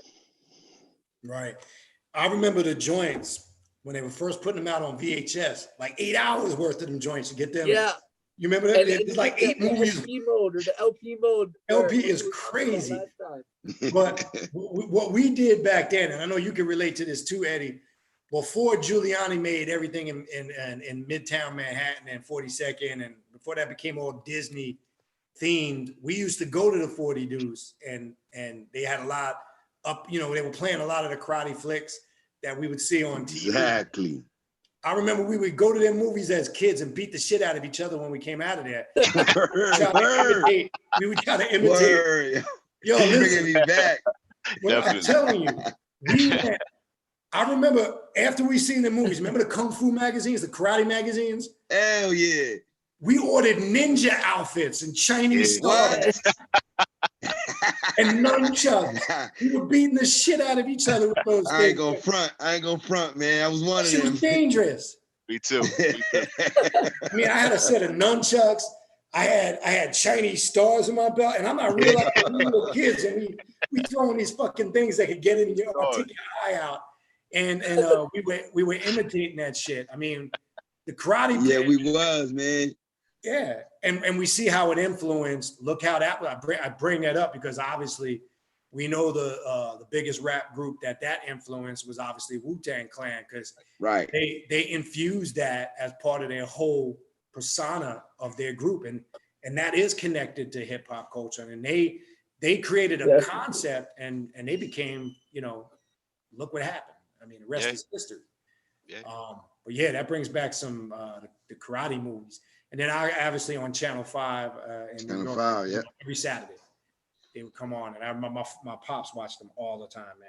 He would sit in front of there and watch them all the time, man. It's funny how that is connected somehow to the culture, and obviously in the early 90s, Wu-Tang obviously brought that to the forefront, as we see their whole construct and concept, and how the group was built on that culture, because they were a crew of brothers that fell in love with that culture, and look what they did with it. And I say that to say, go ahead.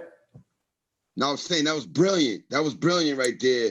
How you said, like, that was part of our culture, and they took the concept and used it as as their persona. You know what I mean? They became one of the biggest rap groups ever. That's right. And I bring that up because, again, it goes back to creativity.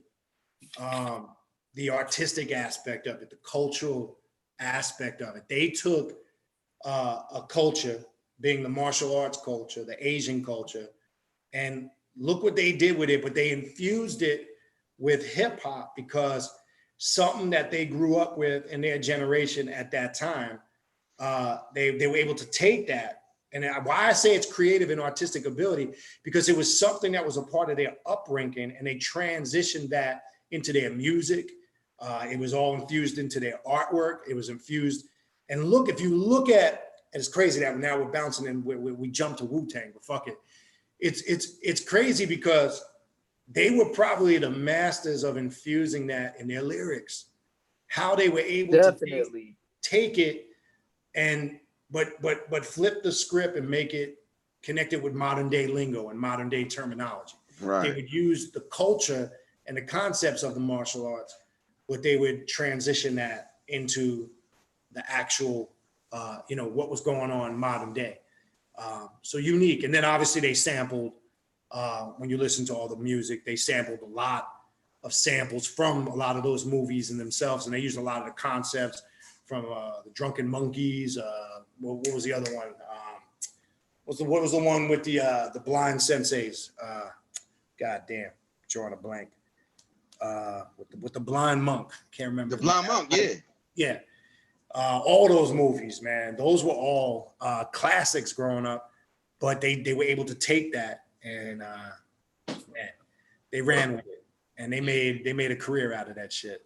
So yeah, but anyway, I know we jumped a little bit ahead, but anything you guys want to add on that before we move on? I'll say it's a beautiful thing to see and to discuss this. Like, we reminiscing now about it. Like, it brings me back to those times where I actually remember this and and then to see like Wu-Tang actually make it so big from like what we grew up doing, like for fun. Like, we did this for fun. Like you were saying, we would go watch it, come outside and want to become ninjas. You know what I mean? Start practicing on each other. So yeah, that's a beautiful thing now to see it, like to talk about it like we're doing, and then to see how successful it became when they, incorporated it from what we was doing as our upbringing. Yes, that's major props. Much peace. Shogun Assassin, man. I remember that shit. To add on to that, talking about hip hop and the occult, right? Yeah. How they did that? How from my understanding, they went and shopped their deal. They went and shopped their demo all through New York and got rejected. That's until right. they started selling it out the trunk, right?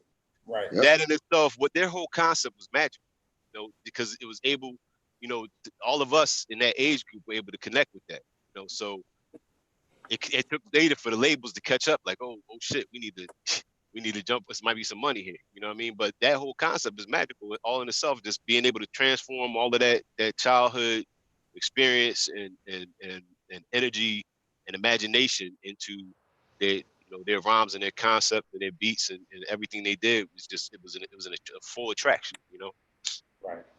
Well Definitely. said. Well said. Yeah, And the whole way that RZA's like thinking when he was doing that, he had each individual member go to a different record label, and it was very like the Art of War, right? Word. Bringing like even that mythology into like the collective imagination, I guess, of Wu-Tang. Right, exactly. Like that. I mean, I guess the Art of War isn't really mythology, but they did bring a lot of Asian mythology with their like, they had a whole set of slang that they invented, Right. So they just mixed those cultures so well, and like you're saying, French, it's really magic how they like grasped onto like all of our childhoods, and made it accessible like that, but really like molded their whole brand out of that. It's magical. Right. Yeah. Right. It's like they took that and amplified it, For and real, made yeah. made it 3D, like, so it's bringing back a memory, but now it's right here. You turn on the music and it's making your heart and your lungs vibrate. You know what I mean? And Word. that's that to me. That's the magic in it. Definitely. Yeah, Definitely. it definitely is, man. And then when you look back, and I know you guys probably have seen in the last year or two some of the documentaries and specials that have come out. And obviously they went through a lot of shit. There was a lot of internal beef. But I think what's a phenomenal thing about it, as big as that crew is, and there's another group that branched out, you guys I'm sure are familiar with, and I think they went under the radar, Killer Army, which I think their first 3 albums. were pretty solid. But as big as that crew was, it's amazing how they were able, to an extent, keep it together for the most part. I know some of the guys obviously branched out on the soul tip. Some were obviously more successful than others. Some never really made the noise, but a lot of them made, to have a group that large and have that many guys individually have success. That's a tough thing to do, man. And then Absolutely. still, even having the beefs that they have, still come back together several times after that and put out music. That's a tough thing to do, and that's a big ass crew. That's a tough thing to do, man.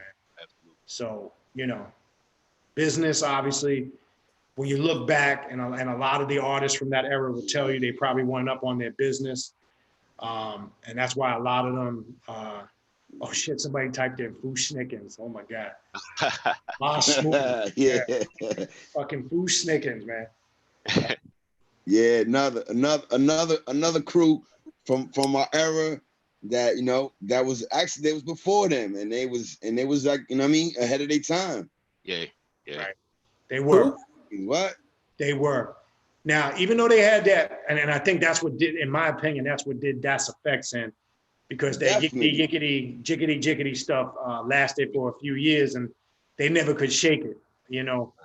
I mean, when it was in, I remember when Straight Out the Sewer came out, that was on some next shit. But I think they became a victim of their own style that they invented. They never could shake it. And, you know, I mean, when that came out, I mean, you remember when that beat would drop. That was like probably the most popular song in 1992 when that album came out. But going into 93 and then their album in 94 and 95, it sounded like the album you was listening to in 92. Right. And they never could shake it. It'd be, again, though, going back to look at the single, Das Effect's first single, that where they were referencing all the cartoons and, yes. and the commercials and all that stuff. Crazy, you know, like that's the attraction factor right there. If you could tap into that, you know, which they were able to do along with saying this in a different way. Good point. That's a good point. And that's some of the occult. You're right. I never really, now that you bring it up, what was big back then too, we could talk a little bit about that. There was a lot of rappers, and especially in the boom bap era in the 90s, using metaphors was big in your rhymes. Correlating it to whether it was American icons, movies, characters, like you're saying, cartoons, culture in general. That was an era where a lot of MCs that were writing at the time were using a lot of metaphors, and they were cross-referencing to a lot of, like, you know, what you're talking about. And I think that's what the boom bap era is known for. Like Big L, for an example. I know we mentioned him earlier, which, in my opinion, if you know your history, Jay-Z pretty much stole its style from Big L. I don't care what anybody says. I don't give a shit what anybody says. I agree. And I got my theories on why Big L was killed, but that's a whole nother story for a whole nother day. But my whole point is, really, if you go listen to Big L, and what a lot of people don't know, let's even go back further since we were talking about the history. Now, I'm going back during the time, St. Albans, Queens, Jamaica, Queens, Farmers. What a lot of people don't know, and do your research, you'll find out LL Cool J, look up a cat named T. La Rock, okay? And if you know who T. La Rock is, you look at T. La Rock, he wore the Kangos, he wore the sweatsuits, right? That's who LL took his style from, which a lot of people don't know. And he used to battle T. La Rock.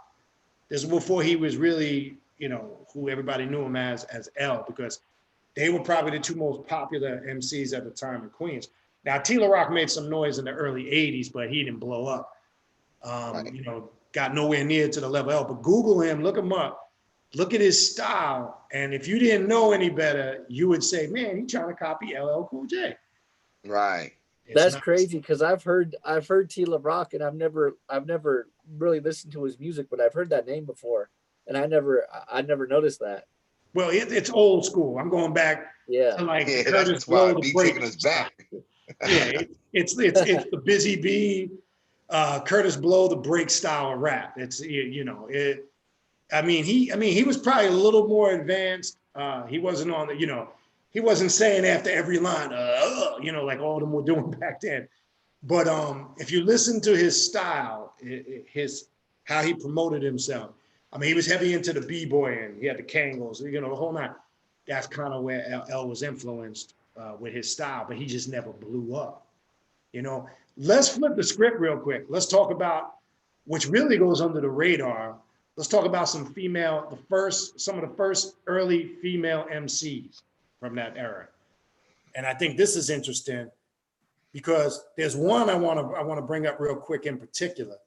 And I think she actually created self-suicide, self-murder, and killed her career before it even got out the gate. But I had the chance to listen to her a couple of times live, and she could battle, she could freestyle, and she had skills, but somebody led her wrong because she decided at that time to come out and try to attack the top female MC at the time, who was MC Light, hands down. Now, I thought when MC Light first came out, I thought that was Milk from Audio 2, because I know they cousins, but they fucking sound the same. I thought it was a dude with a hot big voice. And we'll talk about that in a second. But there was a rapper at that time. You probably only would know her. I know Eddie, you definitely know her. But you might even know her too, Brother Tiz. Antoinette. And oh, yeah. Yeah, I remember Antoinette. Yeah, for sure. She had that Rakim voice. She was like the female Rakim. That seemed like she was trying to copy Rakim a little bit. I think she could have took some dudes out back then. She had a single. Oh, definitely. She had a song called Attitude that was her most popular song. Yeah. And if you could Google it, you could pull it up. I thought she had some skills at that time, because even though, and by the way, when you listen to her, she sounds very aggressive and masculine, but when you look at it, she's not. She's straight female. Trust me if you see it. Right. But she had a style that was for a female. When Salt and Pepper came out, they were a little bit more, party go-go, because remember, Salt and Pepper, Kid and Play and all them, they really, even though they were from New York, but they were influenced by Howie T and that whole go-go movement out of DC. That influenced that whole crew, and all of them. Kid and Play, Kid and Play's first album is a classic. After that, they got a little corny to me.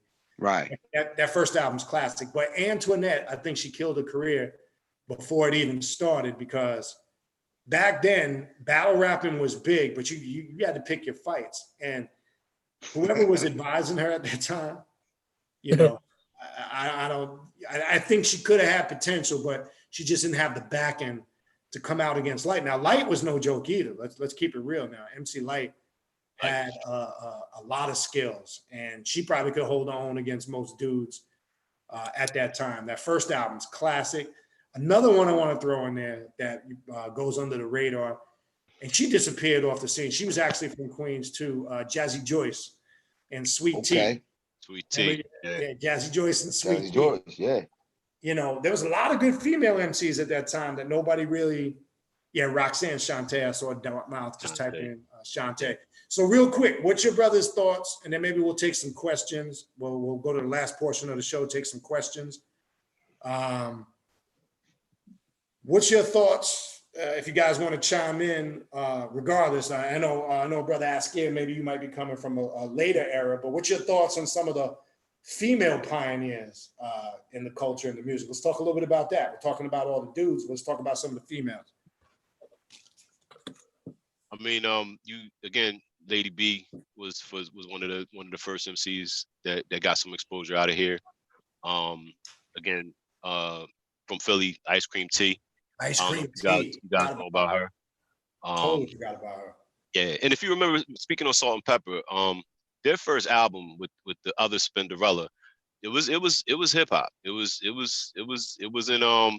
wasn't necessarily underground, but they had some nice beats. They had some stuff they were working with. But you know what? That second album, Hot, Cool, and Vicious, to me was better. The second album. Yeah, I agree with that.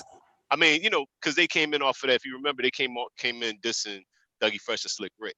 Correct. And that was their breakout, record or whatever.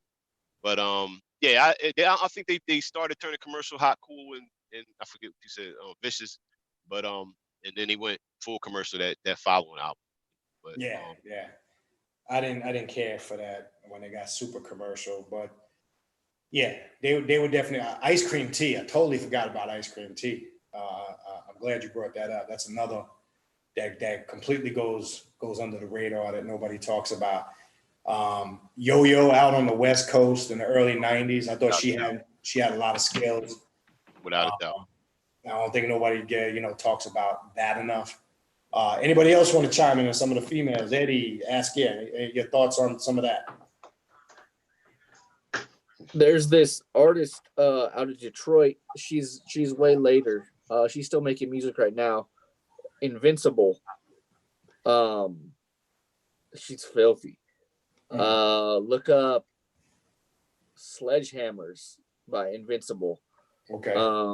And she grew up in that whole scene with Proof and Eminem and all those people in Detroit. Okay. T3 and Slum Village and they all ran with different crews, but I went to one of her shows one time, and this other MC that I'm friends with was really tight with her, and he told me that she walked away from $1 million advance. They were going to give her $1 million cash, and she walked away because they wanted her to be like the female Eminem, and they wanted her to change up like how she dresses and like wear mini skirts and all this. She told them to fuck off. And she does like some real like hardcore hip hop. Nice. But that's if someone's gonna give you $1 million and you're gonna say no, you have some integrity, and that's dope. That's respect. She really cares for the art form.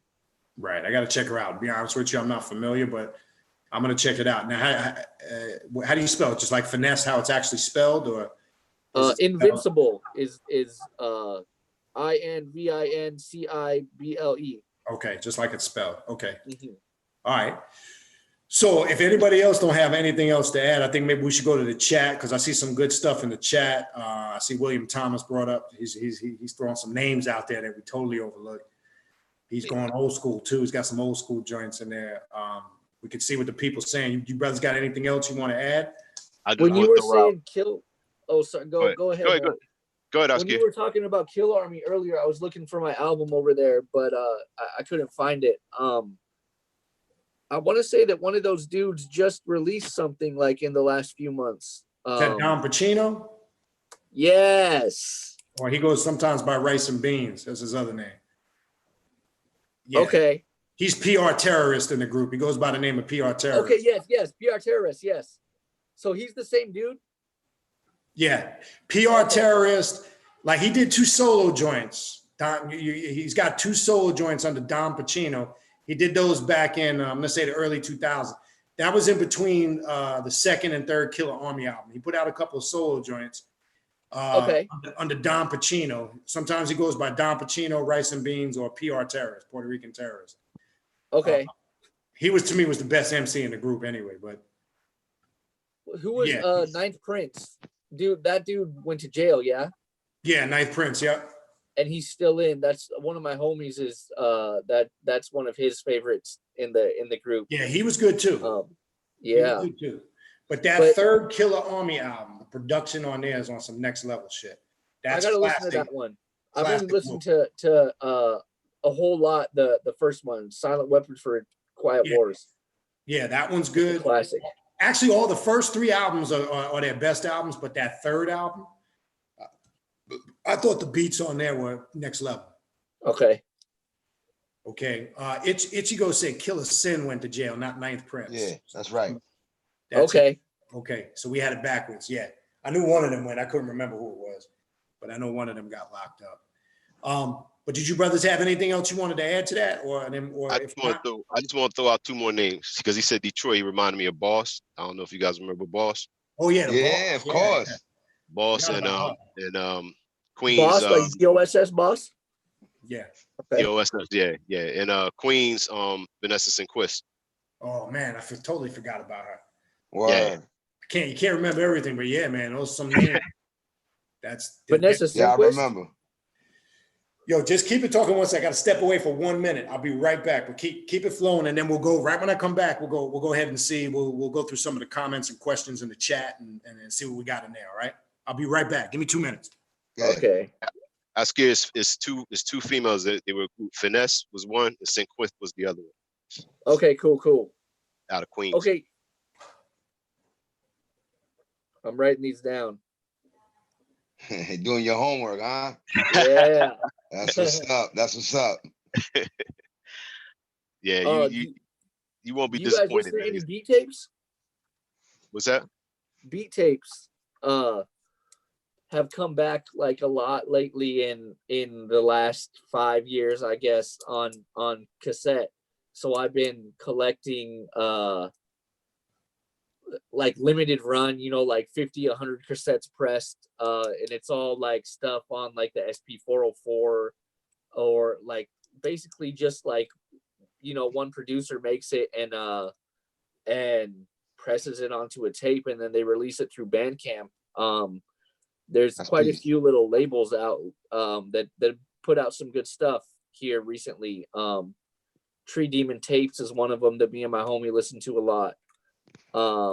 It's label out of Greece, and he releases stuff from a lot of different people, but it's very like in the vein of a lot of them are like kind of like that RZA style, like kung fu sample type stuff, anime sample, but all like really like hardcore, underground style sample based stuff. Teaching me something. I'm gonna have to take some notes on that. Yeah, that stuff's dope. I'll think of a couple names and I'll write them down, but Tree Demon Tapes is definitely one to look out for. And that dude, it's all run by one guy, one or two Tree Demon, like people out over in TREE? Greece. Yeah, Tree Okay. Demon. And then there's like 77 Rise. They do like more like chill kind of hip hop stuff. Ninja Digga Tapes. That's some dude from Russia. But like all that stuff's blowing up again on cassette with like a lot of them use the SP404. Okay, cool. All right, look, I know, man, look, there's so much we haven't covered. I got other shit running through my mind, but obviously we can't do it all in one night. But I think you guys got an idea, and for everybody listening, this is kind of the topics we're going to be covering. I mean, we're going to be a little bit more structured moving forward. We'll stay moving forward. We'll stay focused and centralized on a topic, but there's no limit to what we're going to cover. We want to cover all aspects of the culture. We want to cover all aspects of the style, the different eras. Obviously, to show how the music has evolved, but obviously we're coming from a more cultural and occult perspective. We'll get into also as we go through the eras, some of the consciousness that emerged from a lot of this stuff. And like, Brother Taza brought up a good point earlier with Das Effects. That's a lot of the occult or the hidden stuff we don't see. What you got? What are you popping up? Oh, okay, yeah, Shaolin. These are all backwards, but No, I see it. Oh, here we go. No, that's my boombox. Peace, My homie's peace. done artwork for a lot of these tapes. He did like 40 cassette tapes last year or something. But these are just some of those from Tree Demon Tapes that I was telling you about. Word. Silk Road Gunman. This is super dope. The MC raps about like crazy metaphysical stuff. Here's a Tree Demon Tape logo. Wow. Okay. A lot of kung fu, like references in there. You can see the Mr. Miyagi looking dude. Right. Word. Yeah, we'll touch on all that stuff too. We want to get into as we get into other shows. We want to talk about a lot of that underground stuff or a lot of the stuff that some, or, you know, some people may or may not be aware of, because again, that's a part of how this thing is evolved. And obviously there's branches to this, there's layers to this. And this is good. So, you know, tonight gives everybody a good general idea of the stuff that we're going to be covering. So let's finish with, let's see what we got in the chat, comments, questions. And again, I'm going to start at the top. If you have a specific question for somebody here, please specify when you type the question in, if it's for a specific individual, so that individual can get the question. Because it might be something you heard one of us saying, you might have a further question on it or whatever, or a comment. So just, you know, specify that. So again, if we didn't greet everybody in the very beginning, infernal blessings to all. Appreciate you guys. I know people have been in and out. We appreciate you guys showing up. Hopefully you've enjoyed the show up until this point. It's gonna, again, this is just the tip of the iceberg. This is just to break the ice. Tonight, we just want to kind of give you an idea of what we're going to be talking about. All right, so let's see what we got here. Some questions or comments that might be relevant. So A Merciless Butcher typed in earlier, K Rhino is a superb writer. Yeah, I know we didn't mention him. Well, I'm familiar with some of his. What's your thoughts on K Rhino, anybody? Man, I've been sleeping on him, but I've heard that he's a beast. Right. I've heard some of his stuff. From what I've heard, it's pretty good. Yeah. And I know that everything that I've listened to has been dope, but I need to dig in some more. Okay. But yeah, we definitely want to throw him in the mix. What else we got? Ichigo Uzumaki typed in earlier, RIP to Sean P. And let's not also forget recently, another MC that recently passed away from COVID-19, actually. And I thought he was good. Fred the Godson. Fred the Godson. Yeah. My homie, Chris Blade, that did artwork for Fred on his last album, I guess. Yeah. Man, that's tragic. Yeah, Sean P was the one out of the boot camp clique I was closest with. Yeah, so I do miss him. Okay. Yeah, that's you know, and we'll make sure maybe we'll do one show. Just gave me an idea. Maybe we should do a show exclusively for some of the top rappers that, you know, passed transition. Yeah. We can definitely do a show on that. That's dope. Yeah, you know, Sean P. And the story on Fred the Godson was tragic. How that happened, man. And then, yeah, you know, nobody there with him going through that. And yeah, so, definitely a good idea. B of the deceased rappers. Yeah, I like that idea. Obviously, we want to include, you know, Big L in there, Sean P, Fred the Godson, obviously Tupac and Biggie, but I don't want to make it a Tupac and Biggie show. I think everything. No, we'll keep it just the way we're doing it. Right. Yeah. We don't want to turn it into, you know, that. But you're right. We definitely need to honor and acknowledge a lot of those guys that transitioned on, and they were pioneers. I mean, their effects can, like Big L. You know, you go. I gotta always refer back to Freaky Ty from the Lost Boys. Yeah, from the Lost Boys. Can't forget Freaky Ty and the Lost Boys. Renee, that was one of my favorite songs in the 90s. There you go. Classic. So yeah, Freaky Ty? Freaky Ty from Lost Boys. Okay. They're from Jamaica, Queens, actually right from my neck of the woods. They were real. Yeah, they on that same album I'm on with Eminem, the first one. It's called Game Over. So yeah, I also worked with them. Okay. Good point. All right, let's see what else we got here. Comments, questions.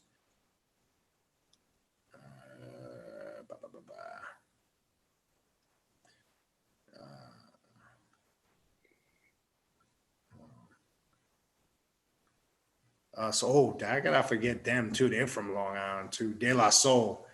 Oh yeah. Yeah, and see that whole Potholes in my lawn. Potholes in my lawn. That whole crew of De La, Tribe Called Quest, Moni Love. Yeah, Moni Love. That's another female rapper. Yeah. That whole crew brought a lot of culture. And then the Jungle Brothers. To me, Jungle Brothers. What? The Jungle Brothers. That second album, done by the forces of nature. The production on there, they were on some next level with their beats. And they incorporated a lot of African rhythms on that album. They Yeah, they incorporated a killed lot it. of congas and djembes. If you go Yeah, listen they to killed Done that by- Jungle Brothers. They killed that shit, man. Now, the Word. first album was classic with the Jim Brownski. That was their, but their second album, they got a little more cultural. But they were part of that whole crew, Jungle Brothers, Tribe Called Quest, again, Moni Love, Queen Latifah, Leaders of the New School, the old Busta Rhymes before he went solo. Yep. Yeah, man, that don't sleep on that. That Done by the Forces of Nature. I pop that in frequently. Definitely. That's classic. For sure. What else we got? So Angel gave the actual release date for Thriller, November 30th, 1982. Okay. Mr. Yisa North Philly, Peace Park loves this channel. Well, appreciate you listening and appreciate you supporting the channel. Kem Jones, Schoolie D, 3 times dope, Hilltop Hustlers. When we were talking about the Philly cruise earlier. Yeah, Philly, Philly, they are part of that pioneer movement of the culture. I just think, we can reflect back on it now and recognize it now, but we got to keep it real. I think at the time, I just don't think a lot of the contributions of Philly was given credit. So most definitely. Schoolie D, yeah, we mentioned him last week, PSK. Schoolie D was on some different shit too, man. Now, I don't think it's weird because they consider Schoolie D a gangster rapper. What he was talking about, but he had a funky style. Now, I was never really I got to be honest, I was never a really huge Schoolie D fan. It just didn't really resonate with me. That's just me. But he's definitely one of the pioneers, for sure. PSK is probably, what does it mean? That's probably one of the classics in the early 80s. He was doing shit probably or talking about stuff at that time that was probably a bit unheard of. But can't forget him. Throw him in the mix too. Good point. What else we got? I know our brother Tazer mentioned Street Beat with Lady B. Kem Jones mentioned that.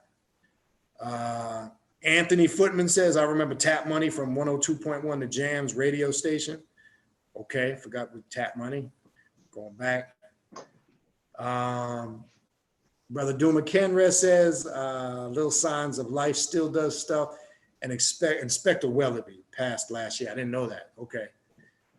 Matter of fact, Inspector Wellaby, if I'm not mistaken, that's Brother Rich's actual brother. I didn't know that. And I haven't talked to those brothers probably since late 90s, early 2000s. So didn't know that. You just schooled me on something. But yeah, they Signs of Life, again, they were doing like Lost Children of Babylon. They were talking about a lot of Egyptian metaphysical stuff. And where hip hop was at that time, that stuff wasn't going to get played on the radio. It's just, that was the era of when all the popping bottles and smacking hoes on the asses was coming in. And that's all the A&Rs was looking for. They wasn't looking for anything cultural at the time. And then obviously we had the big infusion with R&B in the early 2000s. Everybody in R&B and their mother was on some hip hop track. It's just the wrong time. Good stuff though. Some of the stuff they put out, I can vibe with, but if you're not into Egyptian metaphysics and alchemy and even some of the whole extraterrestrial movement, you're not going to understand what they're talking about. All right. Dartmouth says that's good hip hop culture and historical knowledge of the movement. Well, actually, all of us definitely appreciate that, Dartmouth. Kirk Plain says Bon Jovi took over the stage along with lots of new rock. That was one we were talking about earlier. True indeed. And there's good point also here by Dartmouth says hip hop was and is illegal. Hip hop by its very nature is a cold private meaning meant for the few. That's true. To an extent, that is true. Ichigo Uzumaki says San Francisco had the dopest radio station ever back in the day, KPOO. Right in my hood, played rap on weekends, but totally uncensored, everything from the Bay to New York. You know what? I think I remember reading about that a while back. I don't know if it was in the Source, in a magazine. I'm going back.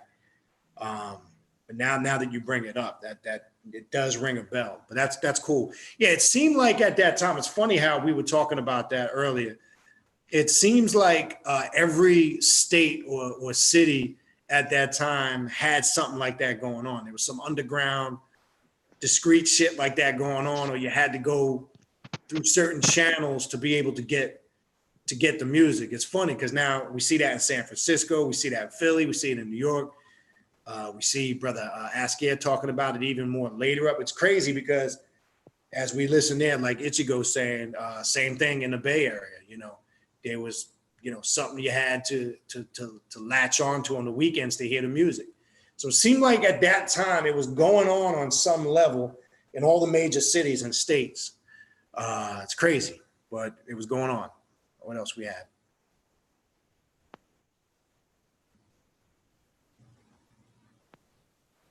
What else we got? Then Ichigo also says the late karate flicks was channel 26 in the Bay. Wouldn't miss that for nothing. So they was doing it out there too. Really? Rabbit ears and foil tops. He had the tin foil. Oh my God. Or the pliers. Remember the pliers? Sometimes you had to have the fucking pliers on there, man. Word.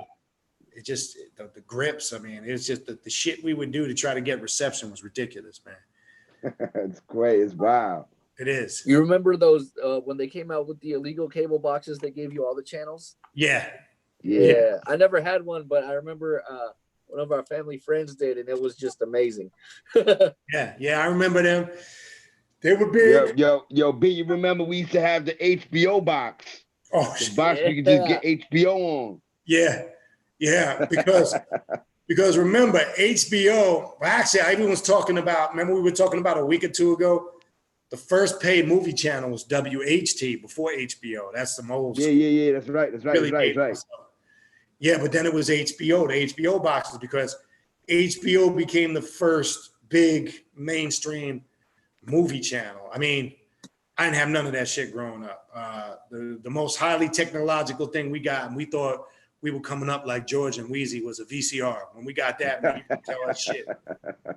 So I grew up all my life, no cable TV, no air conditioning, none of that shit. Those were all luxury. You know what I mean? We had one air conditioner in my parents' room, and that was it. And if you wanted some AC, you had to go in there. That was how that worked. The struggle was real. And it was. And we had one TV. And nowadays, you grow up, everybody's got a TV in their room. Nah, it wasn't like that back in the day. We had one TV in the living room. That was it. That's it. And we watched what my father watched. That was it. And we watched what he watched. And if he wasn't there, then we had the liberty of watching. But I remember that's how it was back in the day. You come home from school, parents get off of work, everybody have to sit at the table, eat dinner, and then after dinner, after you cleaned up and helped clean up and all that shit, then everybody would go in the living room and watch TV together. That's it. There were no TVs in the bedroom. I mean, we were fortunate. I mean, I had my hard-earned money. I bought my own record player, had my own little music. Yeah. That was my thing in my room, man. Collect the player, my vinyl, my 45s. There you go. My vinyl. I mean, there were nights I would just pile the 45s on the little drop things. And I listened to 45s all night, man. That was my setup. Word up. So, yeah, man. It brings back a lot of memories. All right. So hold on here. Yeah, okay, so Ichigo says, all right, hold on. Yo MTV Raps, Cam Jones. Yeah, I know we mentioned that a little bit earlier. So Yo MTV Raps was probably the video show that put rap videos in mainstream. Because that's when I remember I was an avid watcher of Yo MTV Raps. And when it first came on the scene, with Fab Five Freddy and Freddy, they were, I think, in the beginning, true to the culture. I think it got kind of whacked a few years later down the line. But the first several years on air, they were doing the best of their ability to what they could have did. I mean, they bring on a lot of good artists at that time. That was probably that really TV-wise, I think that was probably the show that introduced hip hop to the mainstream in the world, in my opinion. Yeah. Yeah. It was big. They actually got a throwback channel. They got the Yo MTV Raps throwback channel. If you got Direct TV, they have I forgot the channel. It's Throwback. It's called Throwback something, where they play all the throwback music. So you're able to catch a lot of those older episodes. Oh. But, You see how good, you see how easy they could tune in now? right. We couldn't tune in like that back in the day. Nah. Yeah. You'd have to wait for that to come on. And Word. that, I can't remember the schedule of that, but that didn't come on a lot. I mean, it would have came on once or twice a week or something like that. Yeah. I know. Remember it the wasn't old long, it wasn't like newspapers with all the different shows, different days of the week. right. And then when Ed Lover and them took over, it was all right. But then I thought it started getting corny. I kind of got turned off for it by the last few years it was on the air. I think it got a little. I liked it more when Fab Five was there before Ed Lover and them got there. But yeah, Yo MTV Raps definitely part of the culture. And the music box with Ralph McDaniel, with Ralph. Yeah. Well, that was, to me, was the pioneer of it now, because like we were talking about earlier with the video music box. Remember, Ralph was doing that shit before. I mean, he was doing that in the 80s. Right. You know, one of the first videos I remember turning on Ralph McDaniel's video music box, 1983, right? I remember it like it was yesterday. New Edition, Candy Girl. That was the first video. Yeah. I remember like it was yesterday. I remember the first time I turned it on. 1983. That was the first video I saw on Ralph McDaniel's video music box. Candy Girl by New Edition. Yeah, man, that was their first album, 83. But yeah, no doubt. Your MTV Raps part of it too. Dartmouth, shout out to the Bay Bridge, no doubt. Ichigo also says there's a whole channel on YouTube with OG karate flicks. Yeah, you can find a lot of shit. Yeah. They got it. They got it good now. It's called Woo something. I'll find the name of it. Yeah, if you can, just type it in the chat. Maybe if people are interested, they might want to check it out. Kim Jones says in Philly, they had a video show called Mike Elliott Crush Rap. Okay. Not familiar with it, but I'm sure Philly heads are. Good to know. I might have to research that. I remember that, B. You remember it? All right. I'm going to educate myself on it. Yeah, it's interesting again. We're talking about all these shows, pioneers. It seemed like the same thing again was going on in every city at that time, but on their own level. It seemed like everybody had that underground DJ or that pioneer that was pumping it out in some form or fashion, whether it was on the weekends, on the radio station, or on one of them smaller UHF channels. Like, right, somebody was doing something. So look, we're seeing the Bay Area, we're seeing Philly, we're seeing New York, we're seeing out on the West Coast. It just seemed like it was going on some level. So I think we all went through the struggle to some degree. It might have just been slightly different in variation, and it goes back to what Brother Eddie was saying, man. Look, we had to work for it, man. Absolutely. We loved it, man. We loved the culture, so we would do whatever we could to play it. What is that? Wu-Tang Collection. Wu-Tang Collection. Okay, that's the channel. Yeah, this makes it backwards, but Wu-Tang Collection is the YouTube channel. Okay, cool. All right, let's see what else we got. Get through the rest of this here. Yeah, cool. Wu-Tang Collection. Okay, Ichigo says Zatiachi, not familiar. Maybe somebody is. Must be a underground rapper, not familiar. What's his name? Maybe I'm saying it wrong. Zatiachi, Zatoichi. I don't know if he's saying that's an artist. I'm not familiar. So maybe it's somebody could look it up. I'm not sure. Ichigo also says watching the documentaries on Wu, it's hard to see how they even survive, especially with the two closest having beef at first. Yeah, I mean, no doubt.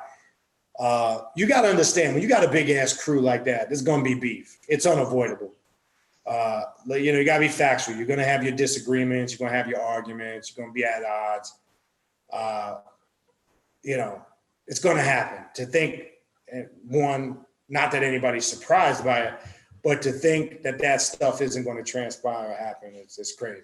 It's Zatoichi is that show. It's a classic samurai show. okay. The main character's name. One of my homies was telling me about this a while ago. Black and white era. Okay. I gotcha. Okay, so I just want to get clarification on it. Cool. All right. Kim Jones says Asia World in Philly. Okay. We didn't mention Asia World. I see. Thanks. Ask appreciate it. Oh, this is a good question. Maybe Brother Eddie or Askia might want to answer this. Maybe we start with you, Eddie. Dartmouth asked, thoughts on the relevance and imperativeness of samples. Your thoughts on that? Again, for me, that's essential.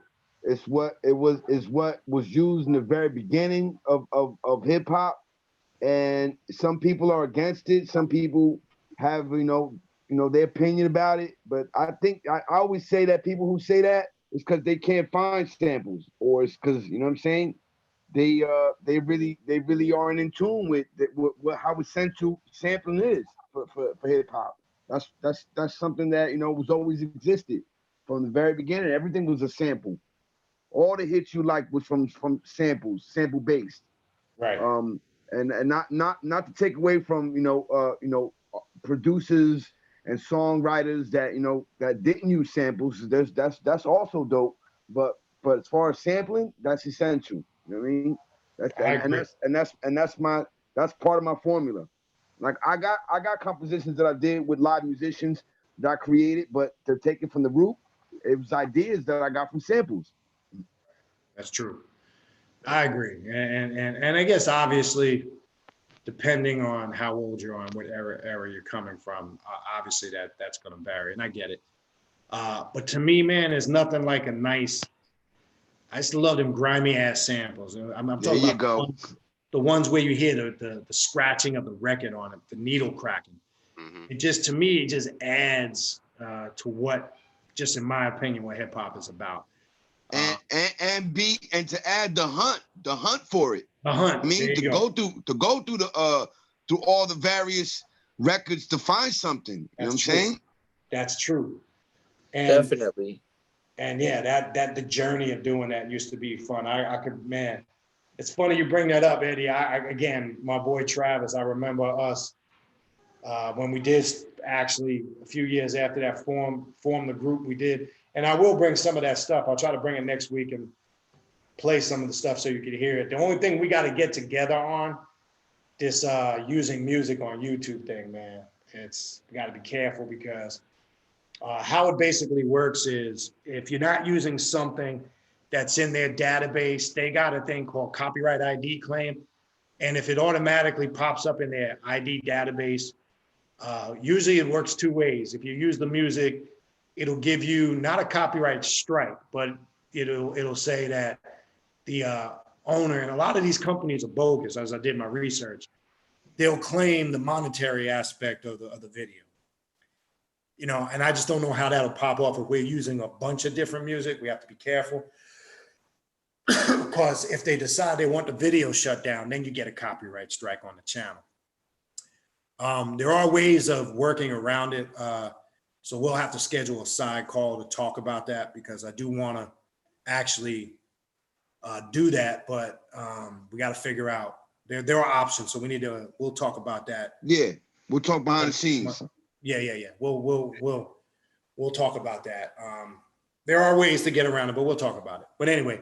Hey, brother, yeah. If I could on the sampling. To me, sampling is like it's an additional instrument.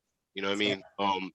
When I first got my ASR, I spent probably the first 2 years trying to learn how to manipulate samples in different, like Bomb Squad they blew my mind with the way they use samples. So I was trying to learn how to just manipulate different samples and sounds because you can like Eddie was saying, you can sample a bass, you can sample a snare, you can layer them. You know what I mean? You can, or it could be the majority of the sound of your beat. So I mean, to me, it's essential to hip hop.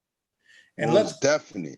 Right. And let's say this about samples. If you remember, going back to the 80s and the early 90s, remember, the culture caught a lot of flack for using samples, and even a lot of R&B groups and artists Exactly. were criticizing the genre that, oh, rap is not really a genre of music. It's not going to last. It's a fad. Now think about that. If those that were around at the time, you know what I'm talking about. They were, a lot of hip hop artists caught flack for sampling. It was Definitely. like taboo. But now look at today, how all forms of music sample. Wow. Everybody does it. R&B groups, rock groups, every genre does it. samples now. Even Well, Spanish. and then you got to think too that people on major labels have budgets to clear their samples, and people, like that are really doing it for the love and might not have even a small label behind them. They just have to release it, and you're not going to get sued if you're selling less than 100,000 copies or 50,000 copies or anything, right. but it's a way to hold back the independent artists. And you know what I mean? Like with that whole debate about what was that? Copyright that movie, copyright this, or the sampling movie. You know what I'm talking about? Yeah. Yeah. How there should be like a base level for clearing samples, or it should it should go to the artist, because it goes to some fucking company that owns the artist. Exactly. That's making the money off it. And then the blues player that you sampled is 80 years old and living in his apartment on his social security check right now. Exactly. But the fucking the record company's making whatever off it. It's ridiculous, man. It's true. But what genre isn't sampling? Pop music does it. Country music. Every genre, every single genre does it. And they were saying back then, oh man, that's I remember. I used to get slack for it. Yeah. It was looked down on. And I remember saying you can't compose your own music and all this shit, right. But they never tried to chop a sample before. Nah. There you go. Now look, I love R&B music too. I love R&B music. Don't get me wrong. I'm a big no doubt. Yeah. But back then there was a lot of R&B artists that would criticize and rap that it wasn't a genre. That's exactly right. And then look how that went from that to now every R&B artist wants to be affiliated with hip hop culture to some degree, to some shape, form, or fashion. It's crazy how shit is, but yeah, you're right. Good point. Good point on the samples, man. Right. Ichigo Uzumaki says Killer Army just put a new one out. I got to check that out. I didn't even know that. Thanks for telling me. Kim Jones earlier. I saw that earlier. Fu Schnickens, La Schmoo. We ain't got nothing to lose. Yeah. Did that one commercial joint with Shaq. Shaq is straight. Oh, yeah. Fu Schnickens. Shaq can't rap. I mean, love Shaq. I love Shaq. He's I forgot about that. That shit's terrible. Word up. Woo. My biological father didn't bother. Yeah, I didn't bother listening to that shit. That was pretty bad. Word. Yeah, just Shaq rapping just didn't do it. Yeah, that never mixed. Nah. Leaders of the new school had similar beats to Woo, especially on time. I actually knew Dinko D, Busta Rhymes. What was the other dude in the group? It was Dinko D, Charlie Brown. Charlie Brown. Yeah, they're all from Uniondale. Right. That whole crew is from Uniondale, Long Island. And I got a lot of family that lived out there. Used to see those cats frequently running through in and out of the bus terminal. They all graduated from Uniondale High School. I was dating a chick out there at the time. Actually, that was probably my first crush. My crush. I was 19 years old and I was going out there. There was a chick. She actually graduated from Uniondale High School, and I met them through her because I used to have to take, man, shit we used to do back then for some ass, man, crazy. I used to have to take the bus. I have to catch two buses, and I remember this shit. Like, I have to catch the bus from the Jamaica bus terminal. I have to get the N6, take that to the Hempstead bus terminal, and get on the N73 because she lived right off of Hempstead Turnpike. She actually lived right past the Nassau Coliseum, just slightly east of it. So I have to take 2 buses from Queens just to get out there. And I met her, and it's funny because this is sparking it.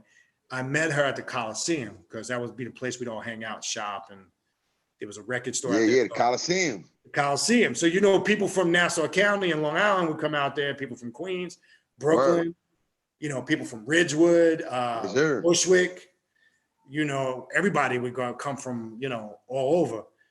Sometimes I used to meet a lot of them chicks from Nassau County, too, at the Sunrise Movie Theater, Green Acres Mall. Yeah. Yeah, man, that was the other spot, man. Green Acres still there. Yeah, still there. I was actually not at the night, not at the show that it happened, but I was there. I saw a movie, if you remember in the news, the Christmas Eve shooting massacre at the Sunrise Movie Theater, which was all over the day. Oh yeah, of course. I was there early in the day. I wasn't at that show, but I was there earlier in the day, man. Wow, that's wild. That's Crazy. wild. Crazy. But that used to be a bad big. spot. That was a big incident. Big incident. But you got to remember, at that time, there wasn't a lot of movie theaters all over the city. Remember the multiplex, they had like 14, 15 movies. That was unheard of back then, man. You didn't have, that's why everybody would come from the city and they go watch movies over there because they had so many damn movies playing there. Right. Man, that attracted, man, the wrong element, man. That was a dangerous place to watch a movie, man. Yeah, word up. Yeah. Yeah, but Is that place still there? No, the Sunrise Cinema, yeah, the multiplex is still there, but they cleaned it up. It's nothing like it used to be. Oh yeah, it ain't nothing like that no more. Nah. It's all, they've actually re-renovated the whole thing. I don't even think it's called that no more, but it's still there. They still got a movie theater and everything there. The mall is still there. I was just there. Yep. I was there in August. So it's still there. Yeah, it's there, yep. What else we got? I'll take a few more and then I think we'll wrap this up. Black Moon, yeah, you mentioned Boot Camp Clips, Saphir. Yeah, that's me. Yeah, Casual. If you're talking about the Casual from the Hieroglyphics crew, I'm not sure. Channel Live crew, who KRS put out. I used to like Channel Live, man. Yeah, they were dope. Yeah, they were nice. Yeah. Forgot about them. Divine Styler, no doubt. Ultramagnetic MCs. I think that Critical Beatdown album from 1988, they were definitely ahead of their time. They were on some ultra funk new era shit, man. But they had that. See, that's that shit that I snapped my neck to listening to because that bass used to be cracking.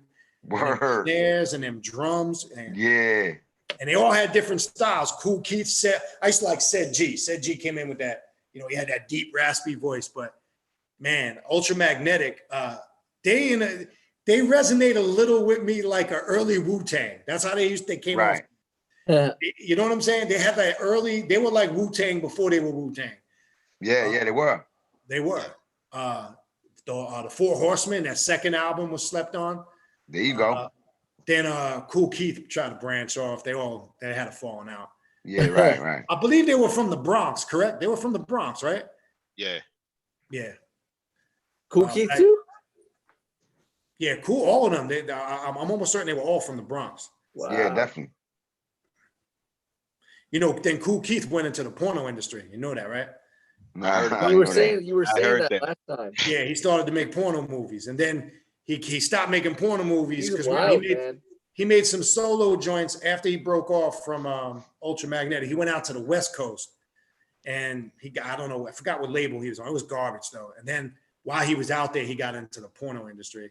He made some porno flicks, and then he came back out again and tried to. Didn't he made one of those diss albums when that West Coast beef was going on at the time? Remember? I forgot what it was, man. He just got into some bizarre shit, man. Right. His last solo joint I remember was Papa Large. Papa Large, yeah. Oh, word. That's right. It wasn't too bad. Yeah. It was all right. But he definitely had his own style, though. That's for sure. Yeah. Yeah, no doubt. Definitely. The voice, the style, that's what made Ultramagnetic the shit. Was the both of they styles were different, like real different. The production was crazy. Production was off the chain, man. I'm sorry. You go listen to them beats now. If you go back, and as I mentioned before in the past, they put out Critical Beatdown. They've remastered it so you can get a real crisp sound of it on a lot of the streaming platforms. Even if you bump it in your car. I mean, I had it on vinyl and then CD. I got that on vinyl. Yeah, man, that shit right there was, man, that was on some next shit, man. You go listen to them beats then, it definitely stood out from what was being put out production-wise during that era. No doubt, man, no doubt.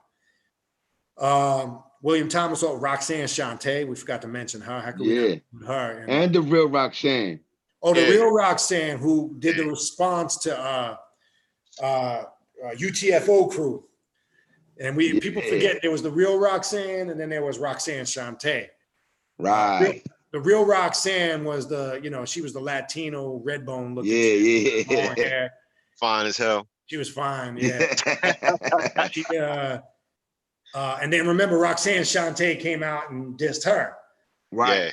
Yeah. So there was that whole they wrote that song to death, Roxanne. They did. But UTFO crew, that's a classic. That's another song we didn't mention that. Yeah, we didn't mention. Right. We didn't mention Roxanne. Roxanne was one of those at that time that really went mainstream. And that was what, 84? Was that 84 or 85? 84, right? That's 84. Yeah. So I got that record. I still got my records. Wow. From back then, from 84. And that was on Tommy Boy, right? If I'm not mistaken. Yeah, Tommy Boy for sure. Dope. And what about Mark the 45 King? Remember Mark the 45 King? Yeah, of course. Yeah, absolutely. Yeah, we can't forget that. That whole Roxanne Shante, real Roxanne, UTFO thing. That was a whole thing they played off of for a while. Yeah, man. Yeah. If y'all remember, it was set up so that the real Roxanne was supposed to do the response to this song for UTFO. That's right. And somebody jumped it with Roxanne Shante with her release. I think she actually responded first. Right, she did. The beef came in between her and the real Roxanne. The thing that people forget about Roxanne Shante is she always freestyle. She didn't write nothing down. Like, recorded live. She recorded straight off freestyle. And that was a big deal, especially for a female. Right. So. Yeah, and that's rare for a female. Yeah, that is. Especially back then. Man, that's rare for anyone. That's true. But yeah, we can't forget her. Kem Jones also doing his Das Effects impression, bum stickety stump.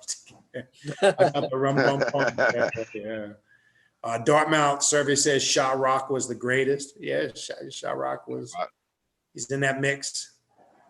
How you diss Doug and Rick though? Nah, Doug. I wouldn't say. I don't think we dissed him. Dougie Fresh. I like Dougie Fresh, man. For sure. I think they're talking about Salt and Pepper, B. Oh, yeah. Not Slick Rick, man. I mean, we'll get to that era in a future show. I love Slick Rick. Slick Rick had his own definitely. Style. See, when we get to that era, I want to stress like when you think of Dougie Fresh, Slick Rick, Dana Dane, they were probably categorized in that same category. They had similarities. That's right. That's right. But Dana Dane, all of them, I mean, I think Dana Dane was trying to sound like Slick Rick. That's just. Oh, yeah, for sure. But I mean, Dana Dane had a couple. I wasn't a huge Dana Dane fan, but Slick Rick, man, pioneer, man. And I was a fan of all of them. I like Dana Dane because he had the accent. Yeah. Yeah. Was he really from England? Because I know Slick Rick was. Slick Rick was. Because you remember he had all those immigration issues. I'm not sure about Dana Dane. Okay. I thought Dana Dane was born and raised in New York, wasn't he? Wasn't he from Delancey Street? Right. Was he from the Lower East Side? That's what I believe. Yeah. If I could be wrong, but I know later in his career, I believe he moved to Texas or somewhere. Right. And he put out a soul joint when he was in Texas. I think it was Houston, or so it was garbage. Yeah, but I mean his old stuff. But when you look at Slick Rick and Dougie Fresh, let me tell you something. Last year on that Godfathers of Hip Hop tour, which had it had Eric B. and Rakim, Das Effects. It had Lost Boys was there. Yeah. I can't remember the rest. But on that same ticket was Dougie Fresh. Dougie Fresh tore that show up. He came out with two brothers that were like his bodyguards. They were wearing the Moorish fezzes with the tassels. Word. Because, you know, he's always been into, you know, and we'll talk about that. We're going to do a show on what, you know, the rappers that were influenced by the 5% Nation, the Hebrew Israelite. Right, right. That in there. We're going to talk about all that. We'll get to that. Right. Let me tell you something. To this day, when he uses the name the world's greatest entertainer, Dougie Fresh is just that. He's an entertainer. Yes, he You don't even is. have to be a Dougie Fresh fan, but you go to a Dougie Fresh show, Yeah. you up out of your seat dancing, man. Because There you go. There you go. He gets the crowd going, man. For sure. And he turned that out. And what he did was, he has a thing he does in his set now that he's touring.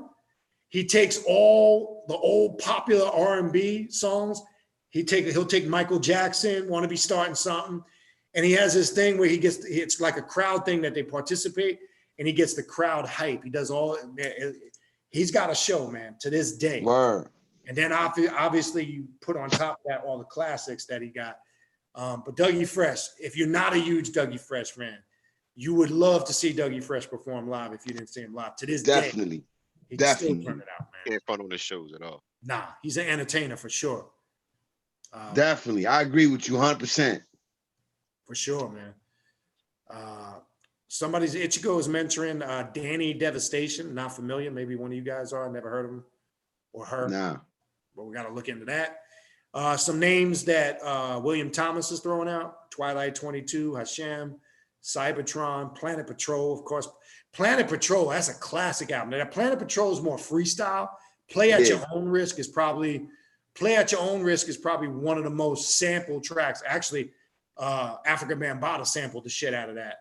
Yeah, yep. Planet Patrol. He sampled the fuck out of that album. Yep. I got the original. I still got the originals. Got the original? Yes, sir. That Planet Patrol, I still pop that when I'm in the gym exercising. I love to pop on that Planet Patrol. Them beats on there. Yeah, that's our era, baby. That's it. I mean, that was considered, there was a genre in New York at the time that was called freestyle. Right. That was more along the lines of freestyle music, like with Stevie B, Johnny O, right, EKA, who was K7. Remember that? Yeah. K7, Swing Batter Swing. Yep. He left freestyle and then became a rapper, which I didn't really buy it, but But that's bringing up some good names there. Nucleus, Jam On It, probably. That was probably the song we broke down. We used to bring the box out. That was our jam, the breakdance. That was it. When that shit hit, don't. We heard that shit, was like, oh shit, let's get ready to pop. No doubt. That was the jam, man. Jam On It by Nucleus was classic. Word up. Malcolm McLaren, Art of Noise. Art of Noise. Forgot about Egyptian Lover. Can't forget, that was a classic breakdancing song. Pretty Tony, forgot about Pretty Tony. DJ Unknown, just throwing these names out there real quick. Uncle Jam's Army, 1580 K-Day, he's throwing some classics here. Bobby, Jimmy, and the Critters, wow. Some interesting names, forgot that. Ichigo also mentions Tierra Whack is clean too, got to check that out. Ling Q, forgot about that. LA Dream Team, wasn't big on them. There was some brothers from the West Coast. They actually looked like they used to wear the pimp hats. They had the jerry curls and the sunglasses. I remember them. Not too familiar with their music though.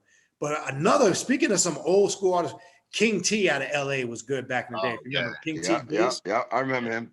Yeah, I used to like King T. What was the female rapper that was part of his crew? I can't think of her name. I think we mentioned it earlier. He had a female that was part of his crew. She put out, what was her name? I'm drawing a blank. It might come to me. Yeah, I went blank. I always thought King T, wasn't he also a member of the Alcoholics? Well, I don't know if he was a member of them, but I know he had something to do with formulating the Alcoholics crew. Yeah, I remember his voice on their record. Yeah. But his biggest hit was Bass. He was cool. All right, MC Light, we mentioned to us, Cy Rock. What else we got? I might have to skip through some. I think we Apani B, Fly was dope. It lists King T as a fourth member, but it says it's only a trio. Yeah. He definitely had something to do with formulating them for sure. If he wasn't a member, or maybe he was originally in the beginning, I'm not sure. Maybe he was like a manager. Yeah, but I know he had something to do with bringing the Alcoholics crew together. They were pretty good too. Yeah. There's some tracks I like that they did. Apani B was fly, was dope. She used to run with MF Doom, who was originally part of KMD. When he was dope, yeah. Excuse me, Cyrock. We talked about Killer Cinema. I think that's pretty much it. We mentioned Lady of Rage. Special Ed, yeah, I used to love Special Ed, man.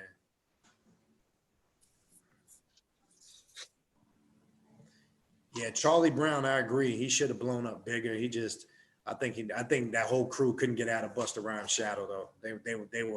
They were just put in a bad position. Yeah. All right, I think we're gonna wrap it up. I think that's good for this evening. Again, I appreciate you, brothers, tuning in. Joining. So this will kind of be the regular panel moving forward. Brother Tizzer, join us whenever you had a time. Feel free. Yeah, that's dope. That's dope, ass. Yeah. So Like just a that's what's reminder. up. Just a reminder, man. everybody. Nice. Yeah, and That's we're gonna do shows on artwork, tagging, graffiti. So we'll get a topic for the Yeah, next he killed one. that. That's nice. So just to remind all the listeners, first Fridays of the month, hip hop and the occult. This is episode 1. Look for the next. Not sure what the next title will be, but we'll come up with something. As you see from what we talked about tonight, there's plenty to talk about. So material is not going to be a problem. We just need to kind of get it formulated. I'll get with you, brothers. We'll have a meeting. We'll have a private Word. video call before the next show and run some ideas, and then some other stuff I need to talk about on the side about the music, see how we can get that working somehow. I'm sure you guys have That's some what's input, and I'll tell you what I came up with. But other than that, I appreciate everybody tuning in. I appreciate you, your brother's input, all the listeners. If you got some ideas for shows or things you would like us to talk about, shoot me an email. Always open to suggestions and ideas, something you'd like to see, or Word. maybe there was something we couldn't get to tonight that you would like us to talk about. Run it by us. All right. Other than that, brothers, Dave, man, I appreciate it. You guys Word. have a good night. Enjoy the rest of your week. And then I know we'll be talking soon. All right. You too, you guys. Word. Definitely. Peace. Peace. All It right. was good. Peace. It was good. Peace. Peace. All Peace, right. yo. Let me go Peace, ahead. G. Peace. Stop this here.